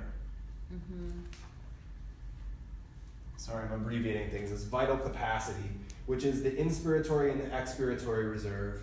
So when you're breathing in your vital capacity, you're taking deep breaths. You're taking full inhalations, complete long, steady exhalations. That's when you're reading this, you know, when you're going over this and he's talking about vital capacity, what is that again? It's the combination of these two together. And often we go to that breath, right? You hear that a lot in the yoga practice, in the yoga classes. But if you think about it, that's not always easy to access. If we think about the caution that we are, you know, keeping in mind as we practice into this, that you sit down for the beginning of your yoga class and you tell everybody to take a giant deep breath in. Well, that's not going to be accessible for many because of the physicality that is still in their body from having gone through their morning or their whatever came before their arrival into class. Right. So, a moment to first just pay attention to what we're calling is your regular breath, your tidal volume. Is what is your breath in this moment? And then as you pay attention, you hear this cueing too. Thomas and I talk about it a lot in our classes, that the breath actually responds to being paid attention to. Mm-hmm. Like a child, right? when you just pay attention to a child, there's a calm that comes over them. Or even for you, if you feel like you're being heard or seen, right? So seeing and hearing and feeling into the breath just has enough effect that we can then transition to cueing and say, now take that nice deep breath in and that full deep breath out. And sometimes that deep breath doesn't come until after the om, right? Because the om is actually vibrating into the muscles of breathing. So that kind of loosens up and warms up our breath. And so that the pause after the om, you might notice your students take a deep breath in and a deep breath out. That also makes me think that the om sound, right, when we're chanting om, all the chanting is also a kind of pranayama, right? So if you're chanting your mantra or whatever, it's putting the breathing in a particular pattern, and we would consider that to be pranayama as well. And it's often not until that long exhalation that we can then breathe in. So when you finally chant om, and that's the longest you've breathed out, that means that you've gone through that expiratory reserve, so now that everything is empty so that you can fill up, right? I say that a lot, that people often feel like they can't breathe in because they won't exhale, right? So first try to exhale all the way, and then you might be able to actually inhale. And this is brilliant because we do not take an inhale. Technically speaking, we allow an inhale. So as Leslie Kaminoff describes the interaction of breathing, the exchange of breathing, is that there is an atmospheric pressure always influencing itself upon us, and that if we just allow if we relax into and open up, the breath comes in from the atmospheric pressure, there's the exchange, and then we use our strength to exhale out against that pressure that's always being played upon us. If you think about it, he explains it as a child being born. The first thing they do is the big breath forces its way into their lungs, and their reaction, right? They feel that. There's an exchange with their world in that moment that's so vital, and the doctors know, they're waiting. You're waiting to hear that child cry when you give birth, right? You're waiting for that expression, for them to breathe out back into the world. So allowing for the inhale and then taking action on the exhale. I don't want to dig us too deeply, but since you brought it up about the baby being born, this is, many people will say, an initial source of trauma. Because when we're first born, that first breath is very painful. The first thing we do, we go from the amniotic fluid to breathing. Well, it's dark, it's warm, it's comfortable, you've got all your food, you can just poop whatever you want to, everything is good. But when you come out, the lungs go from being fluid transporters of the oxygen to gas. Right? So what happens is the lungs, it's crazy, right? When you think about it, what happens in that very first breath, right, is the lungs basically invert themselves. They go from exchanging the oxygen with the liquid to then only the liquid being on the outside of the lungs, and inside the lungs is just air, right? Well, it's amazing. Yeah, go ahead. Okay. You got more? You got more for us? I do. Okay. Because when the baby's being born, the muscles of the mom are squeezing the lungs. So they're activating the lungs even when the baby's coming out. Ideally, for sure. Ideally. Good point. That's a great point. If baby's born cesarean. Right, they have to get that going. Right. There's a massaging that has to take place, right? That's supposed to happen through the birth canal. Right. And I know this really well because my son Ryan came out so fast that his lungs didn't get squeezed all the way. So when he came out, he was like, and they immediately took him and put him under the took him to the ICU because his lungs didn't get a chance to get squeezed. You've just given me a reason to appreciate my very long birthing process. Exactly. My very long labor of Right. natural childbirth. You have given me some new appreciation for it. Thank you. Yeah. Good. Thank you. Yeah, thank you That's for that. Beautiful. The last thing we do is exhale, Yeah. right? So to bring it full It's a circle. complete exchange. And that's how the yogis say it. Right. They took their last exhale. Right. Right.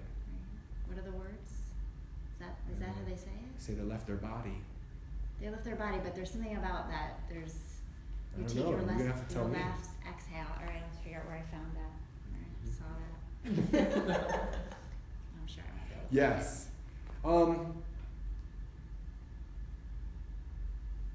What else do we have? We have, I think, on page. So we did the warning, and we've got. Did we do the complete breath? 128. Now that we've got the.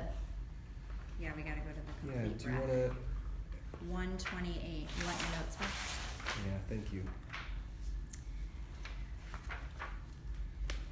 I just gotta go to the bathroom. I was gonna say, let's do a 5-minute break. Break. Let's take a 5-minute break, and then we'll come back and we'll do a little bit of the breathing. Yeah. We'll do a couple of these exercises. Awesome. Yeah, because this we kind of.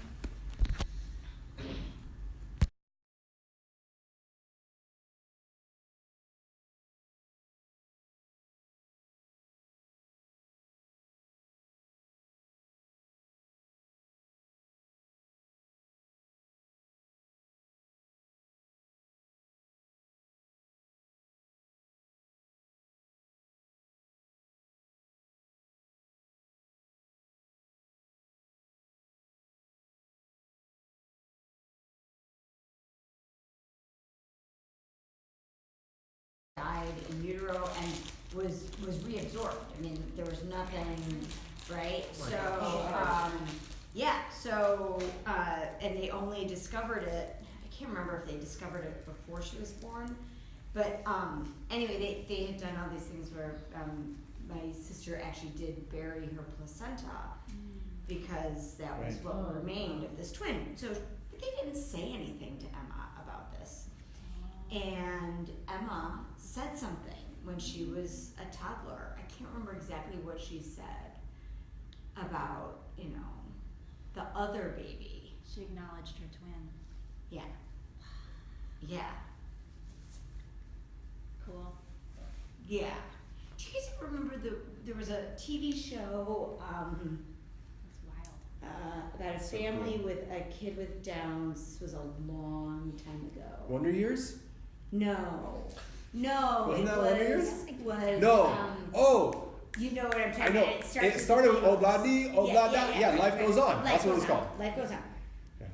Did you watch that? Yeah, totally. Well, because they took it to that point, and there was a whole thing about. I don't know if I remember that. I think she had another pregnancy, and it's like I want to go back now and see that, but they explored the idea that there was another side where they were saying, okay, it's time for you to go, this baby is ready to go and be born, and then it was like, whoa, this is very, very deep Right. for primetime television. But yeah, I think it was on right before or after the Wonder Years, It's which is probably- why I remember that was the 7 to 8 o'clock hour Right, that I could watch right, TV. right. I think I when was only allowed a kid. half hour, so I just watched the Wonder See, Years. you just watched See? the Wonder I Years. missed. yeah. I missed No, that. but I Missed think it was Corky one of the and- first shows that to have a character. Yeah, to have one of the main Groundbreaking, character be yeah. Down syndrome. Yeah. Yeah. And yeah. then he went on to do lots of acting. Oh, really? And stuff, yeah. remember that. Yeah, but anyway, but Super cool. remember, so I don't doubt that your son knew something, because when I remember saying something about the other baby. My sister was It's cool shit. like, whoa. Mm-hmm. Kids don't have that conditioning that thought or that idea is potentially outlandish. Right. Right. They're not going to filter that and be like, this is a crazy idea. They're just going to tell you because for them it's just as real or whatever. Yeah. They're tapped in. They're tapped in, which is what we're trying to do through pranayama. Tap in. Is to tap in. Nice transition. Nice there. transition. Yeah, that was really. So sorry, we're gonna flip back to page 85. So we'll edit this in post-production here. So we're gonna go back to 85 and look at the autonomic and somatic nervous system. Rachel, do you want to read what you have? Yeah, just wanted to highlight that these are the two systems sort of working in and affected by the breathing, as explained by our lovely David Coulter. He says the way we breathe affects far more than our posture, and we can best explore those ramifications by looking at the two great functional divisions of the nervous system, somatic and autonomic, and at the tissues and organs they each oversee. The somatic nervous system is concerned with everything from the control of skeletal muscle activity to conscious sensations such as touch, pressure, pain, vision, and audition. For the autonomic nervous system, think first of regulation of blood pressure, viscera, sweat glands, digestion, and elimination. So in fact, any kind of internal function of the body that you have little or no interest in trying to manage consciously. I'm going to continue. I think we're good there. Any questions? Basically, he ends the paragraph by saying both systems are involved in breathing.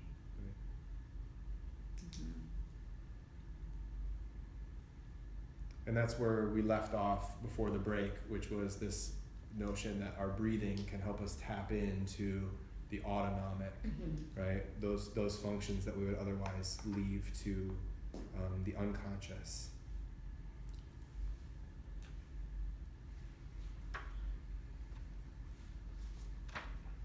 you want to look at hyper and hypo, or do you want to go to the? Maybe we should do a little bit of the breathing and then talk about the hyper and hypo. Okay.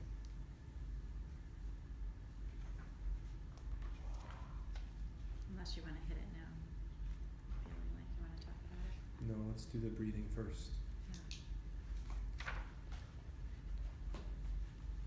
So we didn't do those sun salutations. We can Did you get enough stretching from our forward bending play just now? Yeah, okay. You feel okay just lying feel down? okay to- So let's go ahead and both of you just lie down on your back. I'm gonna dim the lights. And just for the record, we'll touch onto the sun salutation and the alignment for each of you. We'll wait for Cheryl to be back next week when we're all here together. Then we can look at that. I know we said we were going to do that today, but let's skip it. Oh god, this feels great. Yeah, good.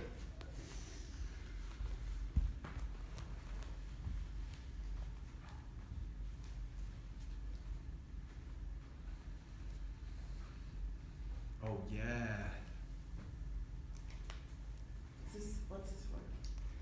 So this bag, those bags are called belly bolsters, and they're effectively a sandbag. There are two different ways you can use them. The way we'll use them now is bringing them onto the first. You can leave it to the side, but if you want, we'll put them on the abdomen. They'll kind of situate around the navel, and we'll just use it as a pillow, a weight to give us feedback to the breathing.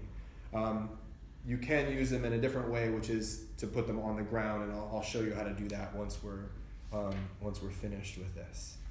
But all we're doing right now is simply breathing in and breathing out. So just as Rachel was describing, you don't have to try to influence your breath, just watch the breath.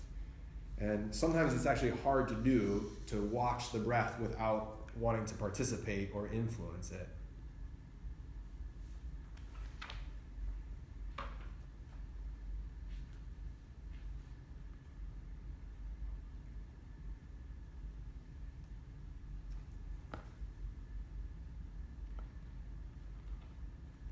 So I'm going to read this, and you just follow along as I'm reading this. The complete breath is one of the simplest and yet most rewarding of all the yoga breathing exercises. To begin, breathe in and out a few times normally. And then exhale as much as possible, all the way down to your residual volume. Then for the complete breath, inhale as much as possible, which will be your vital capacity. Continue by exhaling and inhaling your vital capacity as many times as you want. This is a lot of ventilation even if you breathe slowly. If you inhale and exhale your vital capacity 3 times in 1 minute, your minute ventilation will be 14,000 milliliters per minute. After just 6 breaths, your blood gases will have shifted perceptibly. Arterial oxygen will have moved from 100 milligrams to 122 milligrams, and arterial carbon dioxide from perhaps 46 to 35. Okay, so you're increasing oxygen. For this reason, the complete breath is both cleansing and energizing. But if you do it slowly and evenly, it will also produce a sense of calm and stability. You can practice the complete breath when you are sitting, standing, or lying down, but it is most commonly done in a supine position where we are now, with the hands stretched overhead. So let's go ahead and reach the arms behind you alongside your ears.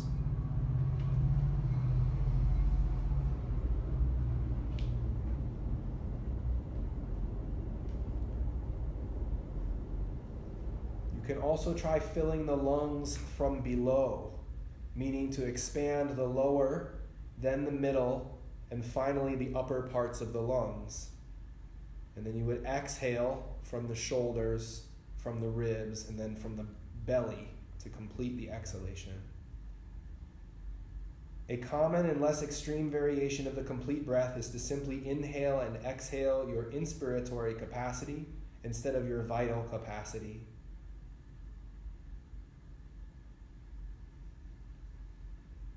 Which is what we mostly do naturally. All right, so let's go ahead and try with this belly bolster, as we call it. So go ahead and take that little pillow and try to center the cushion right on your navel, right? The center of the pillow right on your middle of your abdomen. And you're simply allowing the pillow to descend when you exhale. And you're just allowing the movement downward when you breathe out. And when you feel the bottom of your exhalation, breathe in directly. So one of the things we're trying to do here is not linger in the exhalation. There's a temptation when the breath is all the way out to pause. As soon as you're finished exhaling, bring your inhalation back online. You can pause when your breath is in, right? You can hold for a second at the height of your inhalation. And again, there's nothing wrong with exhaling all the way. Simply breathe in as soon as you're finished.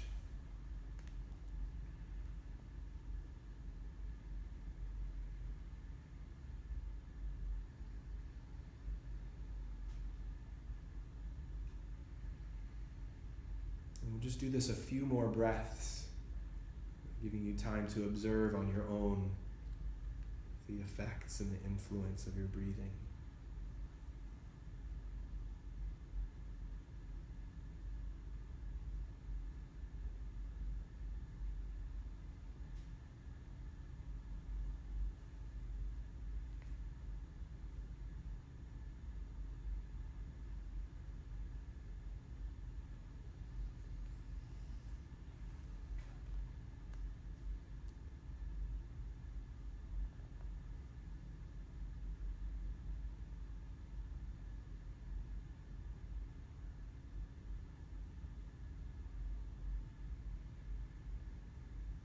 Moving your body slowly so you can remove that cushion.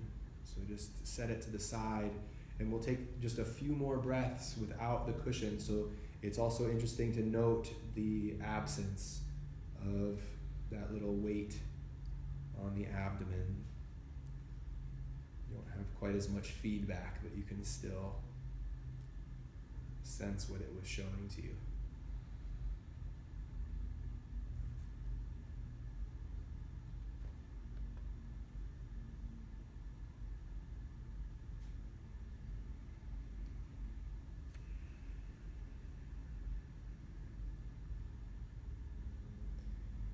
Keeping your arms overhead, bend your knees, bring your feet on the floor. Notice the relief, hopefully, to your lower back. Yeah, little twistings. You can swing the knees side to side. Good. You can turn your head a little bit side to side. Just making simple movements to bring the body back before we sit up. Take your time. You can bring the knees to the chest and give the legs a little hug, either from the shins or grabbing the thighs. And you can roll a little bit side to side before you sit up, and either rolling to one side or you can rock front to back, finding a comfortable seat. I gotta get one of those. Those are fun, huh? That's I like really it. relaxing. So, You said we're gonna sit up. really? I know, right? Well, I just wanted to I wanted to check in. We're gonna try the cushions. We're gonna try to put them on the floor and see how it feels on the front of your body, which is really quite intense. But just wanted to check in. You know, like you said in the book, really, really simple, really profound, really very basic, but the effects on the body can be really easily felt. And he speaks about how it's safest to do this, or most accessible to do this, when you're laying on your back. Yeah, because it does sort of signal to our system that we can settle down, that we can, slow down, that we can relax a bit when we lay down, versus sitting or standing. We're less at attention. But also it assists in something that he speaks about called hypoventilation, which is under breathing. So knowing that it's not always easy for a person to slow the breathing down, which is why it's so important to start with the vital breath, the tidal breath, the average, just whatever your breath is where you start. And that the experimentation into deepening the inhale and the exhale is slow, mindful, careful. Because if you overemphasize the slowing down and you go all the way to your limits in such a way that you're breathing not enough times in a minute, then you can have an adverse effect on your system. So it's safest to be laying down. God forbid there is an adverse reaction of lightheadedness, nervousness. You can, anxiousness. Okay, well, nervousness and anxiousness, feeling the earth is really, really helpful. Sense that you're not off in the ethers, that you are connected and grounded. And then lightheadedness, for obvious reasons. If you're laying back, you're not going to fall over and hurt yourself. Mm-hmm. So it's a great way to practice this breathing. So that's interesting, because if you're not breathing enough times in a minute, your body's going to get anxious.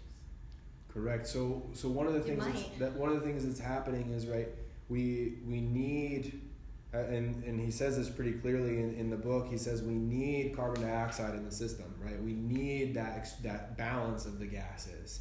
So if we are not getting enough oxygen in, that carbon dioxide ratio goes up, and it actually creates anxiety. And this is what we were talking about too, like if we're holding Warrior 2 and that pose needs a lot of fuel, right? Or if you're going for a brisk walk or you're running, right? Your breath is going quickly because that's fueling your body more and more. And if you're not breathing properly, the heart is going to actually, start to beat a lot faster. And then you might start sweating, and all these things are going to happen in your body because it's resisting you slowing your breath down so much.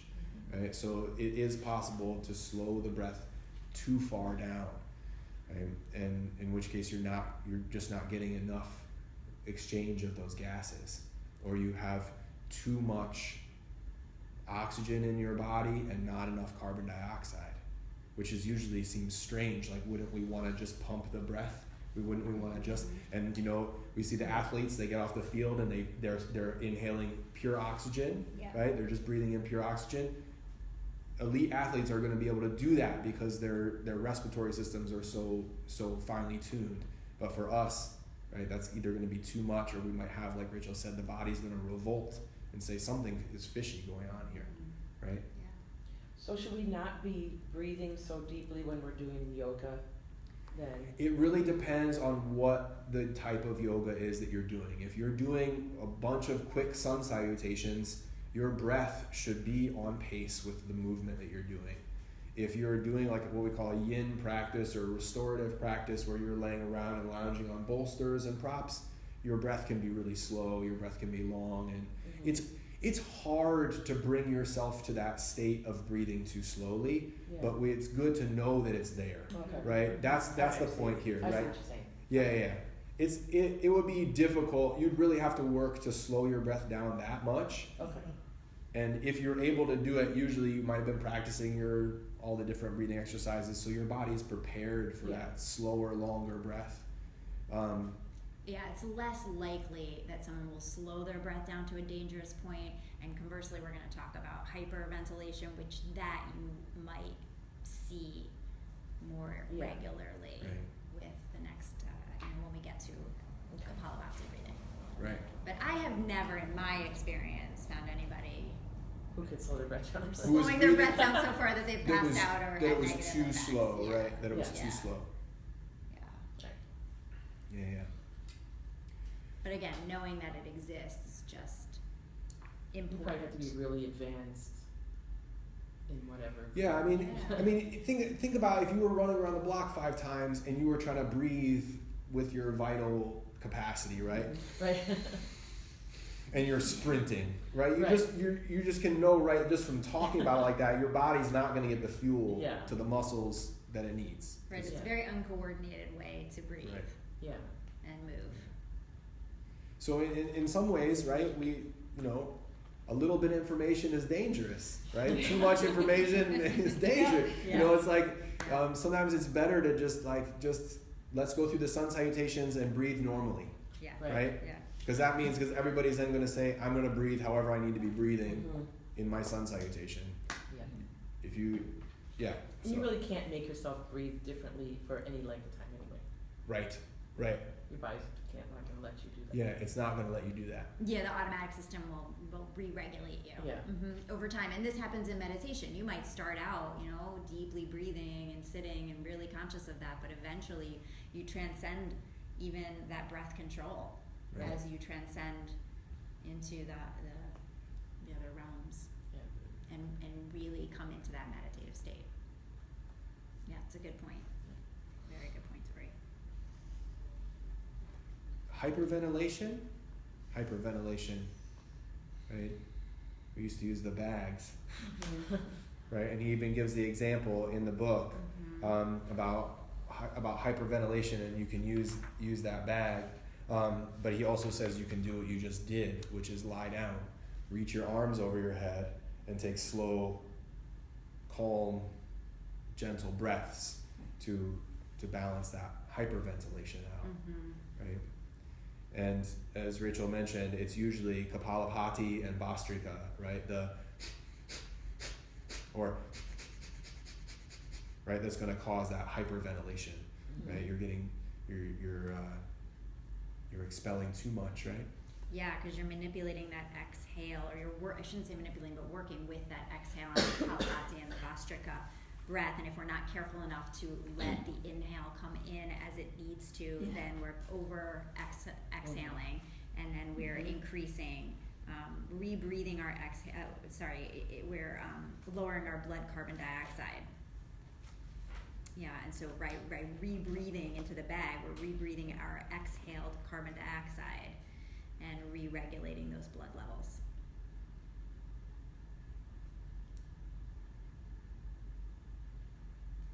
So this is why when you're teaching Kapalabhati and Bhastrika, which Thomas will lead you through, but when you end up teaching these, which won't be right away, but when you end up teaching these, it's wise to know that, you know, people can move rather quickly, I think, into feeling lightheaded and hyperventilating, and so cueing something like just stop, right? When you feel uncomfortable in any way, physically or psychologically. More on that? Oh, anxiety. We were talking about the breathing, and one of the byproducts is you can become anxious, right? When you're dealing with the breath, just through the breathing techniques, not necessarily through any mental gymnastics or anything. As you're dealing with your own breathing mechanism, a lot of times anxiety can occur. So that's another thing to look out for in yourself and in your students. So as you're dealing with the breathing in this way, for many different reasons anxiety can occur. One is just that what we were just talking about, which is the physiological exchange of the gases, and the ratios get messed up. The heart starts to beat really fast. Everything starts to go a little bit haywire, and you have the symptoms of anxiety. The other is mental, right? When you're exhaling and inhaling in kind of a short quantity, you might get mentally nervous that I'm not getting enough air in, right? You might kind of, again, we put this in quotes, psych yourself out, right? You might get yourself into that mode of I'm not inhaling and exhaling enough, or the anxiety arises through sort of an emotional, psychological component rather than the physical process of that. So again, all these things, just things to look out for, both in yourself and in your students, right?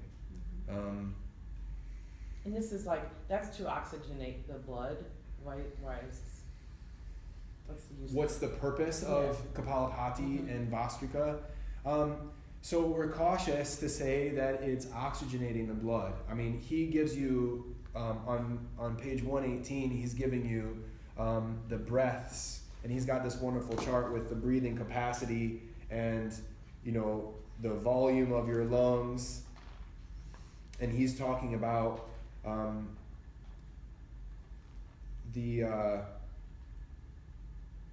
where was I?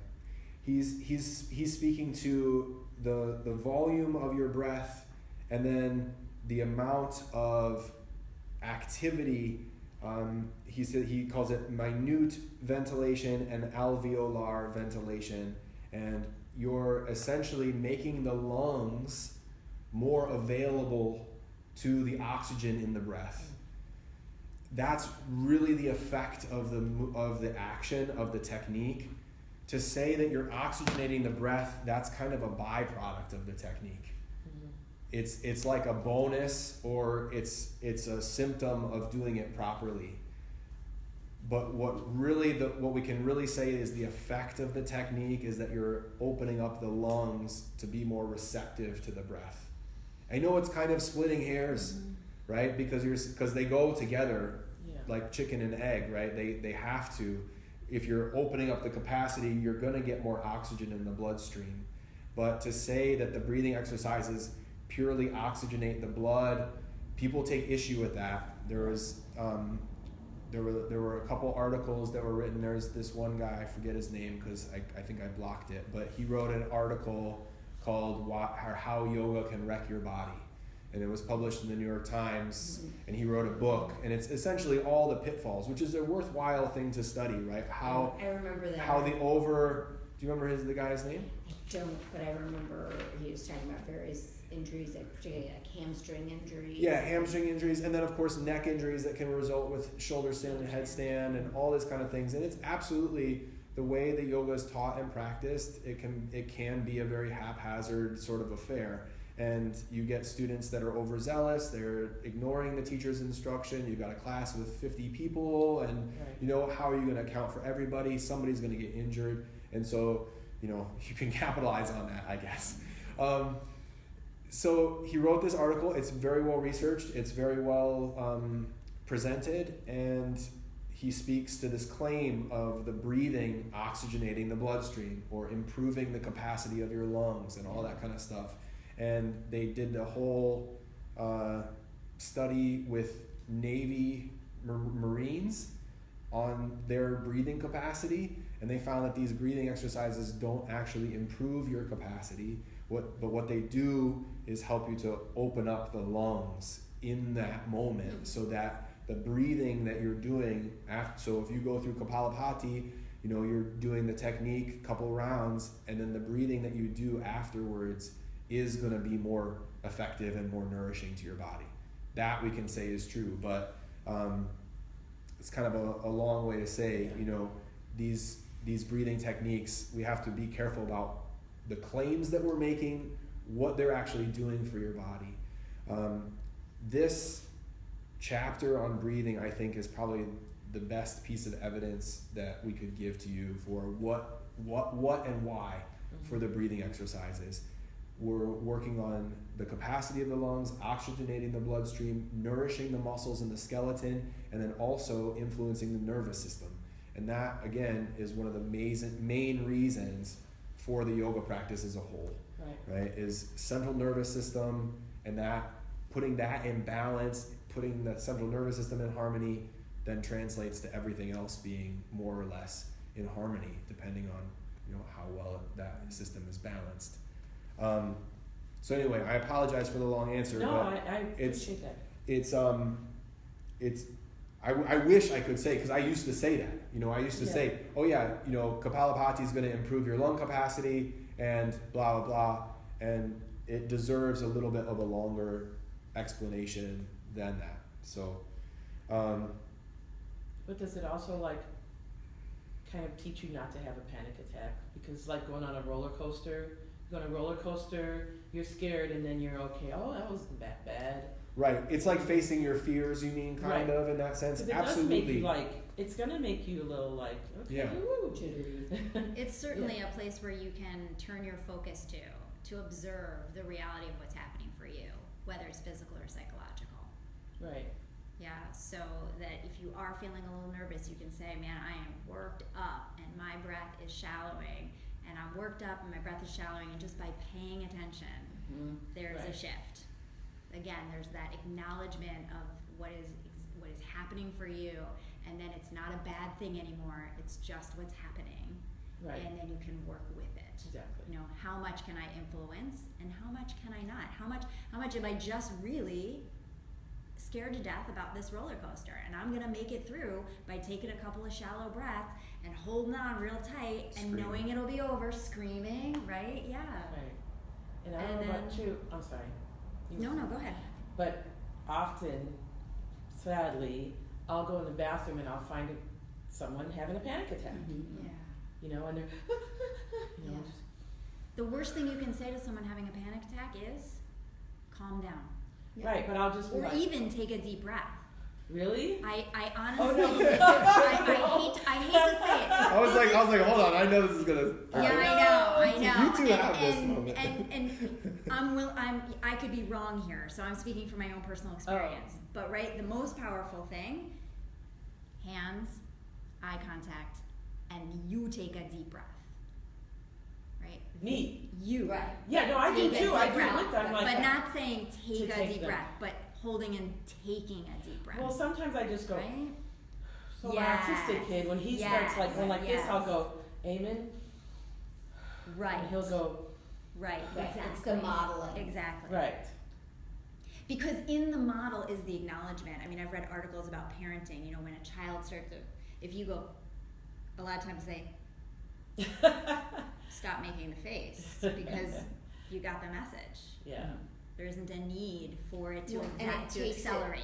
It also takes it out of the head, Mhm. right? So if you're holding somebody's hand, they actually can feel your pulse, right? Right. Yeah. And you just calm down you just regulate your own breathing. Mhm. It takes it out of their head, Yeah. like as opposed to a command. Telling them that's Like, good. Yeah. like, okay, just calm down. It's Right. it's Because the command can feel like, again, shaming. You have Something to is do wrong, now we need to make it right. Right. right. Yeah. So that it's Subtle. like just kind of the raising and lowering of your own Mm-hmm. diaphragm kind of gives the rock It's Yeah, the yeah, connection, yeah. which is worthy of noting, right? That's why people come to the yoga studio, to come Mhm. to class to do their yoga. Right. It's to come to be in community, connection with like-minded practitioners, and also just being in the teacher's presence has an effect on them.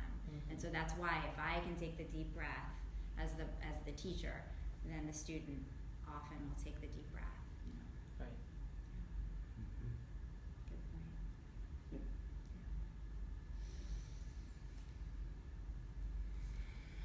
There's something so valuable about experimenting with the scary situations in that controlled environment, right? To bring it back to what you started saying about how when you're breathing, you're going through the breathing exercises and anxiety crops up, you say, oh, I know how to deal with this because it's familiar, right? Where when it's completely unfamiliar, we don't have that ability to cope with it as easily.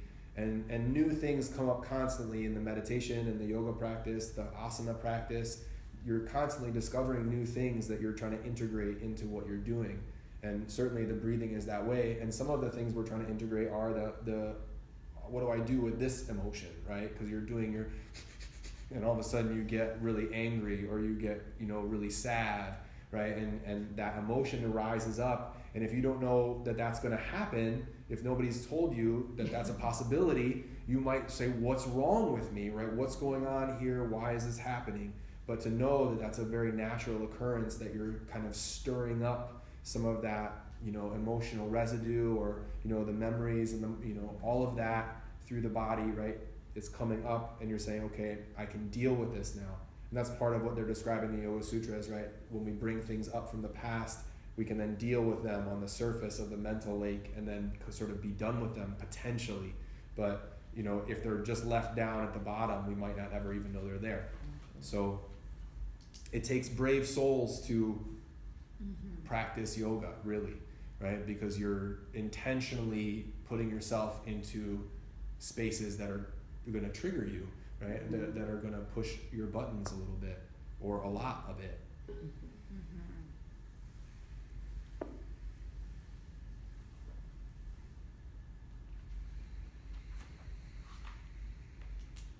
Any questions right now? Because I think that's all we have as far as what we were going to go over in the in this section on the breathing.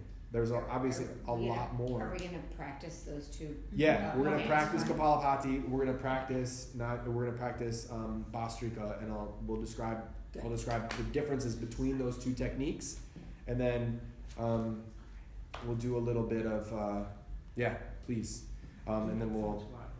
Do we want to do breathing on the belly? Yeah, that's what I was thinking we would do before we do Kapalabhati and Bhastrika. We'll try to experiment with the belly bolster, and then we'll do the cobra, the freehand cobra, because that's going to show you how the inhalation versus the exhalation, and then we'll do a little bit It might be. of the formal sitting practices. Oh, yeah. Gosh, there's so much to do. It's gonna have to be continued. I don't know, Helen, I don't know if you want to look through, there's so much toward the end of the chapter, 134. Yeah, 133 through to the end, there's these really great drawings with the arrows for which direction parts of the body are moving when you're practicing different breaths, right? 133 is that thoracic inhalation, so it's really focusing. You see the heavy, bold arrows, so that's moving the chest purposefully. Right. And the rest of it is having sort of its natural reaction. Then you turn the page and it's constricting the chest, instead moving into the abdominal breathing. And so you see that that's the heavy focus, and then the rest of it is just reaction. Then you move into, now he's talking about the chest on the third one. Wait, what was the first one then? Oh, he's differentiating a little bit about the power behind the breath. We're just looking at the little drawings at the end of the chapter. Okay. On 134, 35. But it's worthwhile to spend some time with these images and kind of try them out on your own. It's also a good way to review the chapter, because he's describing the techniques that he describes earlier in the chapter, and if you do the techniques that he's describing in the chapter, you're going to feel all of this. But if you're a visual learner, you're definitely going to benefit from these drawings, these descriptors. So Tori, it's good that you went to the bathroom, because definitely there's going to be a little pressure on your bladder here. So shift over onto your mat, hands and knees, and you're going to take that little cushion and put it on the floor underneath your abdomen. And then you're going to walk your knees back and lower onto your abdomen, lower onto your hips, so that you're putting the center of your belly button into the center of the cushion. Ooh. Yeah, now careful, right? Elbows on the floor. So Sphinx pose is usually a good way to set this up. You can definitely put weight in the knees.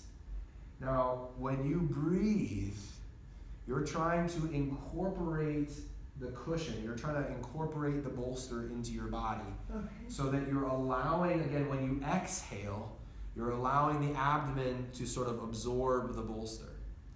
Now you can move the elbows out and make a little pillow with your hands and put your head down if you feel like you can lower the chest. But some of us, we feel that extra pressure on the solar plexus, it can be a little too intense. If you breathe out, and now you can pause with your exhalation. So when you've exhaled all the way, you can just linger there for a few seconds, and you might actually feel your pulse in the solar plexus. So that's it's not the carotid artery. I'm not thinking properly which artery that is in the. Do you know which one it is? You can't think of it either. Tori, you got any help for me? Which one? The artery in the solar plexus right here that's running. I feel it more like almost in my where you can feel the pulse. Aortic? Is that the aortic? It might be Right. that low. I always think of the aortic as part of the heart, but it might be that low. It might extend that far down. Sorry, I don't have that in my back pocket. So usually there's a tentativeness to this kind of breathing, right? We're reluctant to take a deep breath in, and you can stop. You can come back to child's pose when you're ready, because usually just a few seconds is enough information, right? A few breaths is plenty of feedback through the abdomen. Yeah, that's a good adjustment, Helen, if you feel like it. As long as you don't feel the pressure on your ribs, right? It's not putting pressure near the sternum. Yeah, you're okay. So yeah, some people will even use that as like a meditation cushion. I think it's way too hard, but they'll just sit on that underneath the tush. But again, I think it's too much. The other fun things you can do with this thing, you can put it on the top of your head when you're doing a balancing pose. This is really cool, actually. You can. So there's lots of uses for this. Other than just from what we were doing. Neck. Warm it up. Oh, there you go. Yeah, good. He also uses this lying down on the belly. If you lie down on the belly without that underneath. Yeah, Rachel, will you describe that one of the no-handed cobra exercises. Well, first he talks about just laying here, crocodile, with your hands underneath your head and your hairline sort of resting. And so that your thoracic breathing is a little bit restricted because of your ribs pressing into the ground, right? So that's a little bit hard to exaggerate thoracic breath, which is rib cage expansion when you're laying on it. So then you end up breathing into the diaphragm, breathing into the lower abdomen, and you can see as Helen's doing it, how the back reacts. There's a rise and fall, there's expansion through the back side of the body. So this is a wonderful way to sensitize yourself to the back body during breathing. Yep. By sort of restricting the front body. Does that make sense? Mm-hmm. Yeah.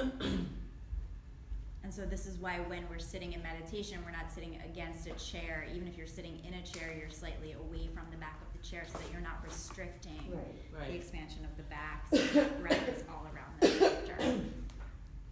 Right. Do you want to do the cobra one? I'm going to touch on that. Oh, geez. You okay? Yeah. Oh, yeah. I'm spilling my water everywhere. because, this is what happens when I'm like, I don't wanna keep opening and closing the bottle because that's annoying to people. And it's like, We well, saved your book at least. it's all good. Thank you. So a great pose for observing how the breath affects the posture and how the posture affects the breath is that cobra pose. Because as you lay down onto your belly and you have your hands anchored underneath your shoulders, right? You have strength in your legs, you're anchoring your legs to the earth, so there's energy there. And when you lift up, you press the hands down, you inhale, then you're gonna stay there, right? So that the inhale strengthens the internal muscles, the internal structure, and helps you to lift. But then when you exhale, you see how she lowers down on the exhale, Helen's low. Inhale naturally lifts her up. Exhale naturally lowers her down. So rather than fighting this, right, you can ride this. And then understanding that the back muscles are also involved. So you can exaggerate the back muscles on the inhale. You can try to exaggerate the back muscles on the exhale. But it's Harder really hard to do. But you're really fighting the natural tendency. Yeah, so you're fighting the natural tendency of the breath and the pose. Yeah. There's only so much you can sort of manipulate that. I'm always amazed how much you can see it. That's why I got kind of excited there, because Helen, it's so apparent, right? Yeah. How much the breathing changes your ability to stay strong in the pose, right? And so And now you what know a why struggle in it the is. sun salutation we say inhale, lift into cobra. Right. It's because it actually strengthens Right. as a physical reaction in the body. It's from the support of your breathing. Yeah, thank you. I'm not eloquent. No, it's perfect. So elevate the hips a little bit, or if you're good there kneeling, that's wonderful. I put a tissue box nearby. Grab one tissue for yourself, and we're gonna do Kapalabhati, and then we'll do Bhastrika. The way I'm gonna teach you right now is how I like to work with pretty much everybody, but new students, especially if they're new to the breathing techniques. I like to tell a little joke, which is how do you make a Kleenex dance? You put a little boogie in it. Sorry. Thank you, Tori, for laughing. Your facial That's such a expressions, fake that's laugh. so funny. No, it's good. I appreciated the fake laugh. I appreciate you there. I'm just going to laugh because he's asking me to laugh. So, one of the reasons I like to tell a joke is because usually if you're really laughing, you'll get a little chuckle, and the movement in your abdomen is the same as the diaphragm movement when you're doing the breathing exercises. And I think that there's a lot of crossover between laughing and it being good medicine, and the breathing exercises also being a kind of good medicine. So take your tissue and hold it up in front of your face, and you're gonna make a puff of air with your mouth. You blow through the lips to make the Kleenex dance. So, and you see it doesn't take a lot of power. It's pretty easy to do. Good. And then try to make the Kleenex dance with your nose. So you might need to put the Kleenex all the way up to your face. Yeah, fantastic. Okay, now switch hands, hold the Kleenex in the other hand, and put your one other free hand on your abdomen, on the solar plexus. And I want you to feel what happens when you make that little puff of air. And you can do it with the lips again if that's easier for you. And you feel that kind of jump in the diaphragm, that kind of, and that little pulse. Yeah, cool. All right. So if you need to blow your nose, of course, you can use the tissue for its intended purpose, and we've got plenty, obviously, so please don't be shy and blow your nose as much as you need to. So now we'll take the hands on the knees, and you're going to lean forward, breathing in and out through your mouth, panting like a dog. So you're going to open your mouth, you can let your tongue dangle a little bit, and just 5 times in and out. I always do like a couple more, so good. And then sitting up, take one of your hands on your solar plexus, still in and out through your mouth. Good. Now, in and out through your nose, breathing in and out.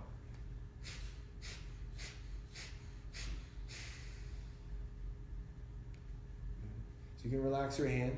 I like to use the hand because it helps people to make that connection to their solar plexus, to monitor what's happening in the abdomen. Now we'll try 10 times in and out. And I do really feel that when you're practicing this, you get a little lightheaded and you want to yawn. And we know that the yawn is the body's own take a deep breath mechanism. So when you're feeling that impulse, like you need to yawn it out, take a deep breath. Sorry, I just don't want you to get blinded here by this light. Which one it is? I think it's that one. It's this one. Yeah, cool, yeah. I dare you I to can't sing see the Tom. second. I don't know what the second line is. Right, because Wrapped nobody up in a Like Medusa. Like Wrapped Medusa. up in I like that Medusa. one. I've not heard that one before. She's the corner of the sky. Yeah, something like that. What does he say? Oh my god, you have to edit that out. P.S. I did. Oh. I did What- find what- that. Like Medusa. Isn't he saying Medusa? Edit that out. No. Okay, 48 minutes. I'll check in and I'll edit that out. I'm gonna dash it out. Okay. It's hilarious. Okay, good. All right. 10 times in and out through your nose. Yeah, good. So start by taking a deep breath in, all the way in. Exhale all the way out. Good. And then just halfway in to start. You breathe in part way.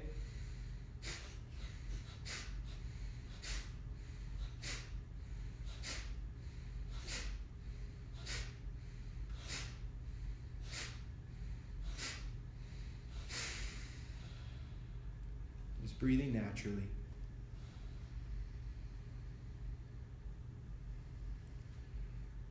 The last exhalation, I think it's useful to go to that expiratory reserve, so breathing out as much as you can, staying in control of the following inhalation. One of the things that David Coulter describes in the book is when we exhale all the way, sometimes we gasp for breath to bring the breath back in, and that this can also create that sort of bracing response within the lungs. So if you feel like you're having to gasp for air, it's almost creating a sort of rigidity in the lung fibers and tissues, so you actually can't breathe in. So even though you're exhaling all the way out, we want to relax, bring the breath in gradually. So there's a real sense of finesse and gracefulness to that inhalation, so that you don't lock up and you don't brace there. Let's do one more round of Kapalabhati. And then if there are questions, we can ask questions. So we'll try this one 20 times. Your breath is like your fingerprint, right? There's nobody that breathes quite like you, right? It's even more unique than your fingerprint because it's changing in the moment, right? But it's personal to you. So although I'm giving you, find your rhythm, right? Find your pacing and take as much time as you need. So let's take a deep breath in all the way. Exhale completely. Just about halfway in.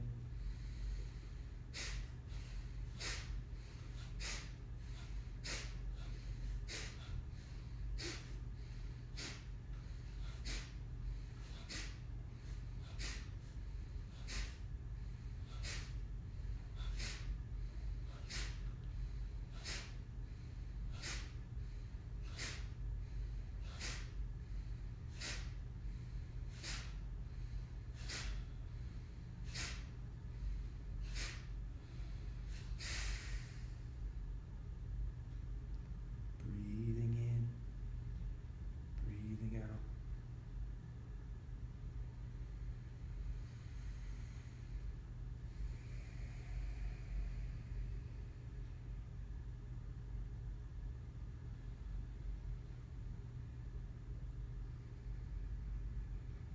Transitioning here into Bhastrika, right? So Kapalabhati is usually called the skull shining breath, or just that slower version of the abdominal breathing.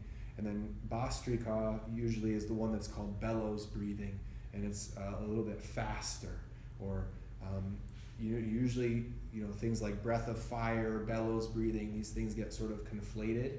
So we like to stick with the Sanskrit. So distinguishing the slower, slightly deeper version is Kapalabhati, and then Bhastrika a little bit faster. And I think Bhastrika kind of has that word or that sound faster, right? So Bhastrika, you can remember a little bit faster, and of course a little bit more shallow.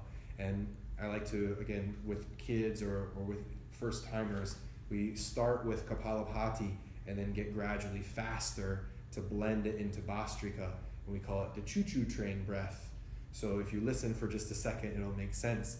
And we start by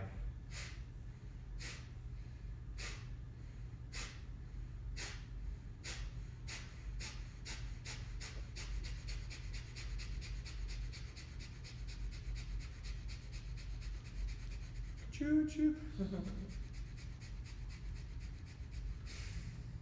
And again, that long kind of last exhalation. Yeah. Now, you can start you exhale all the way.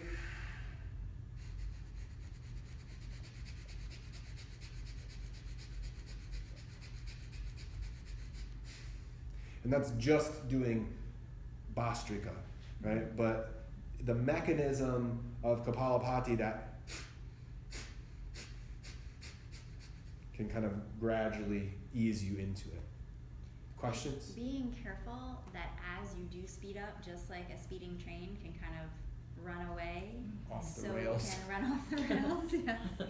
So can your breath, and you'll start to feel either like you can't take another breath in, you've run out, the inhalation is not coming in, right? So slowing down the pace and seeing if that can help you get back on the rails. If you have to stop completely, you stop completely. But often, just slowing down enough where you feel like, okay, I'm back in control, and now I can play with just how fast this train can go while I still feel like I'm in the driver's seat. Questions? You've done this before, I know. We do it in Zumba too. We go. She's like, make yourself nervous, and then you have to stand up. She's like, make yourself nervous, and then we'll do that. But I can only do it for a little bit. Yeah. And then that's it. Well, certainly with a Okay. cue like make yourself nervous, there's only so much you want to do it anyway, right? Is this nervous enough? In Tension. Kapalabhati, in Bhastrika, we're trying not to be nervous, though, to be clear. Yeah. And that Bhastrika it's a more rapid and more shallow version of Kapalabhati. Right. So Shallow is it's a spectrum, right? We could, if we weren't flouting tradition, to say that it's all the same kind of breathing. It's just one is slower and more voluminous, one is faster and shorter, right? But they're both the same mechanism, they're both the same system, and the same muscles are at work and all the rest of that. So let's give it a shot. So let's start the choo-choo breath for the first one, and then you don't have to pull the whistle, but start slowly, gradually speeding up, and then we'll exhale, and then we'll do one just Bhastrika. So let's start by taking a deep breath in, exhaling all the way. Let's do that one more time, full cycle of your breath.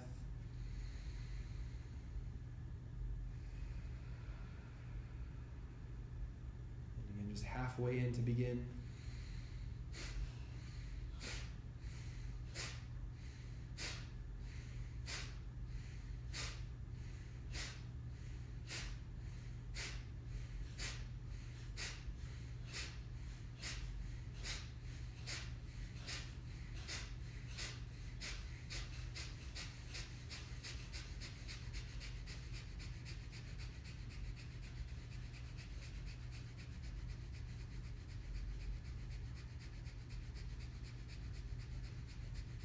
Exhaling all the way, all the way, all the way, all the way, and slow breath in, gentle return.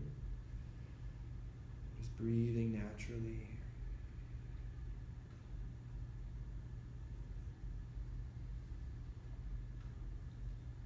And just one more cycle of breath, and we'll do one more round, going right into Bhastrika. So full inhalation, exhaling all the way, and just a quarter of the way in.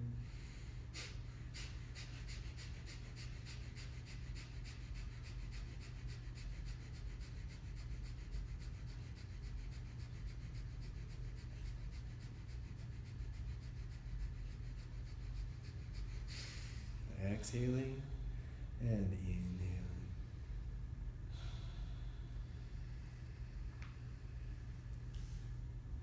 I can do like 3. Yeah. And So then it's like I can't get the inhale. the coordination goes, right? So what I would say then, Helen, is, and I was saying this, you're only going as fast as you can to be able to stay in control of the inhalation and the exhalation, so that that's why we start with Kapalabhati, and even in Shivananda they'll do Kapalabhati and then they'll do Bhastrika, because Kapalabhati starts the awareness of the mechanism, and then you can either just do extra rounds of Kapalabhati, or you can advance in some ways, we'd say, to move on to Bhastrika. But it's not even worth doing Bhastrika if it's causing that kind of frustration and stifling of your breathing, because then you're creating that hyperventilation situation, right? Where you're exhaling too much and you're not inhaling enough, right? Or vice versa, you're inhaling too much and you're not exhaling enough. The opposite is less, the second is less likely, but usually we... And it's like I feel like I'm just exhaling. And then all the blood is in the face. The whole system really just shuts down at that point, and you actually can't even do it any longer. You have to stop and reset and get back into it. So allow yourself to do that as many times as you need to when you're practicing. And as you study yourself, I mean, this is for me how I kind of got a handle of it, was to really just study, like, what is going on while I'm trying to do this? What is it that's really in my way, restricting my breathing? And how can I relax enough through the central channel, through the diaphragm, through the abdominal muscles, through the throat, through the tongue, through the jaw? Where is it that there's so much tension that it's getting stuck? Mm-hmm. Is it more that my exhale is too forceful? Is it that I'm not allowing the inhale in? A slight combination of both. Right? You're the only one that's going to know and be able to kind of figure that out. Yeah.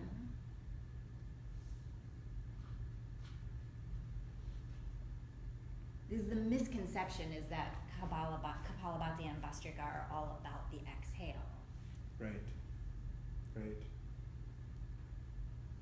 If the inhalation or if the exhalation is strong enough, we'll feel a kind of, like you said earlier, like a snap back on the inhalation. It's sort of, it's the I don't like to use the metaphor of a firearm, but it's that recoil, right? In order for the bullet to get shot out, there's an equal pressure in the explosion that goes the other direction. So we would say that the same thing is happening with the pulsing and the breathing, right? That there's that inhalation, exhalation exchange, but each has a power of its own that has an opposite reaction. So when you exhale forcefully, it will cause the breath to just kind of jump back in. But what we're really saying is that you're trying to stay in control the whole time, right? That you're inhaling and exhaling with 100% awareness and control, right? You're not just relying on the body to do it, and especially not in the beginning, right? We're saying I'm consciously, right? I'm doing both. I'm performing both the inhalation and exhalation function. Yeah, and if you go slow enough, putting that into play, you're going to access the proper natural diaphragmatic movement, which pumps the stomach in and out, so that you do not then have to manipulate that I'm doing the breath from my belly moving. Because I can do that without breathing, right? So that it's really that breath exchange is happening equally, appropriately, properly, and that the diaphragm can move. And then, for me, I always have to loosen my abdominal muscles because I was a dancer my whole life and told to hold in my stomach, right? So this is not going to work during Bhastrika and Kapalabhati. There's going to need to be some relaxation in the top layer of the abdomen to allow the breathing mechanism to float like this, yeah, which will move the stomach. And then once you catch the flutter of the diaphragm, you can speed that up. Yeah, exactly. But I also know if I speed up, I'm going to get lightheaded too. You are, and so knowing that you're going to get lightheaded and not, maybe, you know, again, knowledge is power, where we say, okay, I'm going to get a little lightheaded, I'm going to be okay. Yeah. I mean, I'm seeking to sort of, you know, power up, to invigorate, to shine the skull with this breath, and to feel more up into the meridians and the pressure points and the skin of the skull and the inside. I want to feel like my head is lightening like a light pastry. Kind of poofing. A light pastry? Yes, I'm hungry. Like a croissant. I want my head to be like a I light know. pastry. It is fluffy and buttery. Yes! I Don't don't you know want a fluffy, why. buttery Where's skull? Lucian? Oh. we need the French. A fluffy, buttery skull. But it does sort of feel like that, and then as you stop, you can feel all that You're all tingling. I was going to say you're tingling. You're tingling, and I don't think that's a bad thing. Is it a bad thing? That's why I thought it was you're oxygenating your blood, because then you're like, feel how you feel after that. Yeah. It's Right. all like everything's tingling. Yeah. And I want to say, Tori, I wanted to say so badly. I just want to be like, yes, you're oxygenating your blood. Let's move on. I wanted to say so badly, yes. I know. It's there are Like I ruined it for there are you. certain no. It's yeah. I'm always a little bit cautious with the people that are overly cautious. I'm a safety first person 100%. There is a point where it can get a little bit too obsessive and like, okay, we have to just experiment, right? We have to make room for certain mistakes to be made, right? And we can't learn everything all in a day. So sometimes we're going to practice and we're going to mess up, or we're going to do something for a little while that was somewhere in a book written down that's going to be harmful to do, but you learned it through your own experience that it's harmful to do, right? And then you're making adjustments based on your experience versus just somebody writing it down or telling you on a podcast or something like that. I was thinking one more thing that helped me, so I want to share it with you, is that going from Kapalabhati to Bhastrika, Kapalabhati is slower. We can access a bit more of the strength on the exhale and the surrender on the inhale, and so there might be more sound to it. Your neighbor can hear your breathing. It's louder coming through your nostrils, but as you quicken the pace, it becomes subtler in the movement of the diaphragm, and so the sound diminishes also. And I think sometimes trying to keep the sound is why we apply too much force and run out of breath. Does that make sense? Mm-hmm. Yep. So Yeah, for sure. quieting inward as you go faster and faster, you get that movement, but it's quiet and subtle and just for you.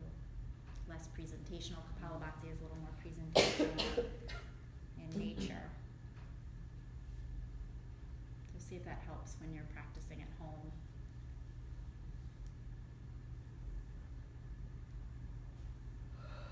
Questions? These are my middle of the night breathings.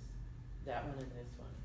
Yeah. Nadi Sudhi. Like if I wake up and I just want to calm back down, I do both of those. Yeah, so Nadi Sudhi, right, accesses the channels of Ida and Pingala, right, and left sides, sun and It moon. merges them together, merges right? them I was trying to together. explain it to someone at work and she's like, what? Right, merges the energies, balances Right. the energies of sun and moon and all the characteristics that go along with it.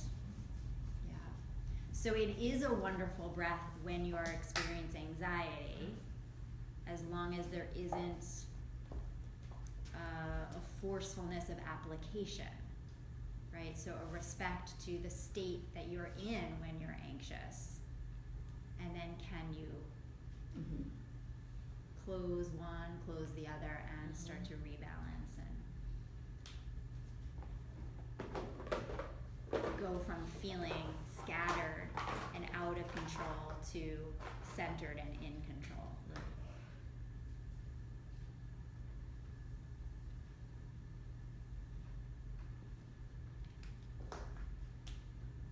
Thomas is drawing on the whiteboard our Ida and Pingala nadis and the Sushumna. So the purple is the Sushumna, and then your blue, it's on your left, right? I don't know how to make it upside down A. So this is Ida. And this is Pingala. They're both sourced at your Muladhara chakra, right? And we won't go over the chakras, we've been over them plenty so far. Right? They cross at the chakra centers, and then they end at the red line. So this would be your right nostril, and the Ida would be your left nostril. Right? Sorry, they're backwards here on the drawing. But the blue is the left is Ida and right is Pingala. So your left nostril is Ida, your right nostril is Pingala. And if you remember, Pingala is the sun, and Ida is moon, color coordinated. It looks like mean. Moon. 2 O's, moon. All right. And, we've talked about the sort of metaphorical, symbolic aspects of the sun and moon, but practically we're balancing when we talk about masculine and feminine. So the sun is the masculine side, the moon is the feminine side. These are, again, energetic concepts that we're working with, but when we're breathing alternate nostril technique, we're directly affecting these two channels. And from Shivananda tradition, they suggest that Nadi Suddhi is the most effective breathing exercise for cleansing. And so, for detox. And, you hear kind of things like, hot yoga and saunas and all this kind of stuff, sweating and everything is really good for detoxification. And it's true, sweating will cleanse your skin, and it definitely is good for getting liquids and things moving in your body. Of course, staying hydrated is really important. But according to the yogis, this is the best one for detoxing because it balances the system. It takes care of that central channel, and then from that, when that central channel is in harmony, everything else moves into harmony, right? We talked about this before, is again that dealing with the source versus the symptoms. So along that line, you do hear, and we've spoken about it today, about, okay, well, Nadi Suddhi, and how do we help anxiousness, because this is something I think that is just really prevalent in our society and comes into the yoga room a lot, and breathing can exacerbate feelings of anxiety, anxiousness, right? But to utilize this breath when we feel well, to be preventative, right? To get ahead of the curve. So you could start your students every day before there's anxiety, right? And go through classrooms, and you could teach them Nadi Suddhi. And it doesn't even have to be with the hands. It could just be visualization. Imagine you're breathing in the right nostril and breathing out the left. Imagine you're breathing in the left and out the right. Right? And just by focusing in that way, they don't have to worry about the coordination of their hands. They can just kind of follow their mind. And so we're getting ahead of it. We're balancing and calming before the anxiety comes along. Because it's so much harder to do it in the throes of any sort of heightened, whether it's anxiety or any other issue, right?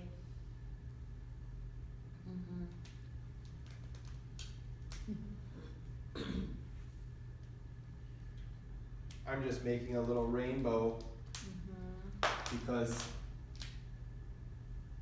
when I've worked with children in the past, I'll describe that the flow of the breath from one nostril to the other, like you're going from one pot of gold to the other pot of gold. Right. You know, right?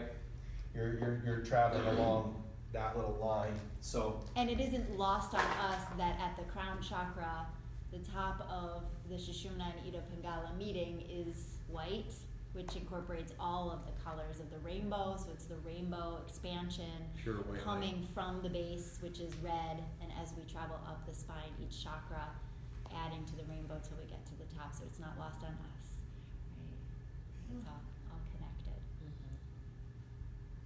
But it's an understandable, relatable picture that your kids can just see the breath as a rainbow above their head. Your right hand takes on what's called a Vishnu mudra, right? So it's like hang loose. That's how I usually describe it. It's like hang loose with your thumb and your pinky, and then you add your ring finger. Right. I also like to say, when I'm showing you this, it doesn't have to be so expanded, right? It's actually more relaxed, kind of closed in to face you, right? Vishnu is the preserver. So there's a clue, because you're using Vishnu mudra, that the alternate nostril breathing has something to do with the preservation of your system, right? With the prolonging of your pranic energy field, or however you want to phrase it, right? But there's a component of longevity to breathing in this way, not just slowing down your breath, but balancing the spinal column and influencing the central nervous system through this breathing technique. So I just like to put that little finer point on it for you all. I don't usually share that, but you're using that Vishnu mudra. I mean, I usually say this is called Vishnu mudra, but you don't need to get into the what's it called, cosmology or theology. No, that's not the right word. Mythology of it, right? Sort of getting into all the deities. So should we give a little round and see how it goes? We'll do this kind of free form, so you don't have to count your breathing, right? There's no retention. You don't have to hold your breath, although those are parts of it, and we can talk about that after we do it for a few moments. So again, the right hand takes on Vishnu mudra. We can talk about why it's the right hand and all the rest of that if we want to, but I don't want to go down too many different roads here. So use your thumb and close your right nostril, and then use your ring finger if you need to stretch a little bit to expand the left nostril. Now we're just going to breathe in and out a few times on the left side. So keep the thumb closing lightly, gently, delicately that right nostril, and then you just inhale and exhale on your left. And you can make little adjustments to your neck, relax your shoulder. And in the natural flow of your breathing, when your breath is all the way in, close both nostrils. And then remove your thumb so you can exhale on the right side. And we'll breathe in and out on the right side just a few times. So just on the right side. And again, you can use your thumb to press gently into the cheek and stretch, opening up that right nostril.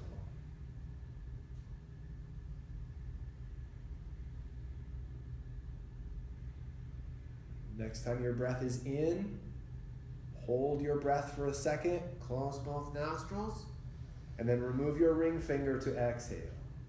Now we'll go over the rainbow. So inhale the left side, close both nostrils, remove your thumb, exhaling.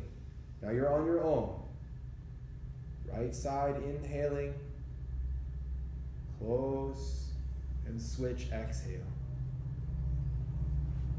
Inhale, close, switch to exhale.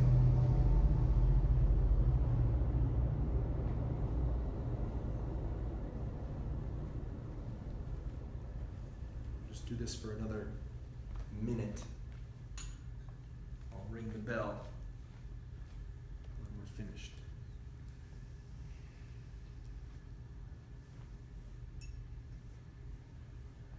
You can be breathing your tidal volume, which is just the natural breathing,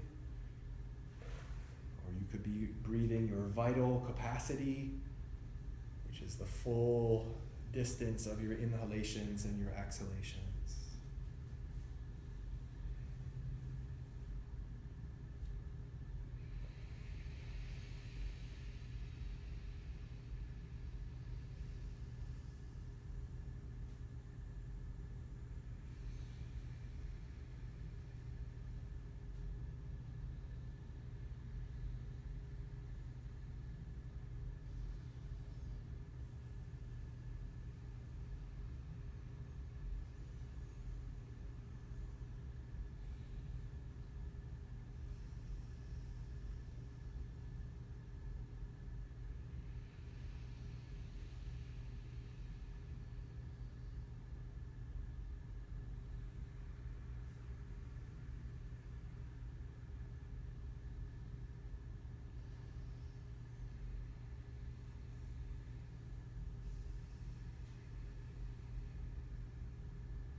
After I ring the bell, just do one more round.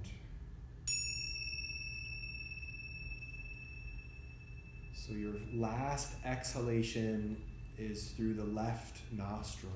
So that final time that you're breathing out is on your left side.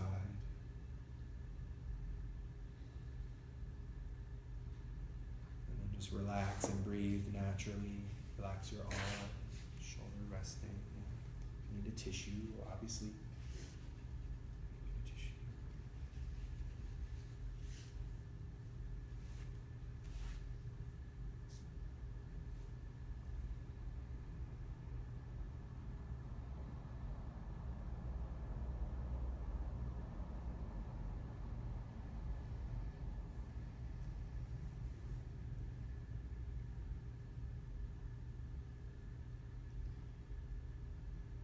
Different names for alternate nostril breathing. You have Nadi Shodhana, Nadi Suddhi, Analama Viloma.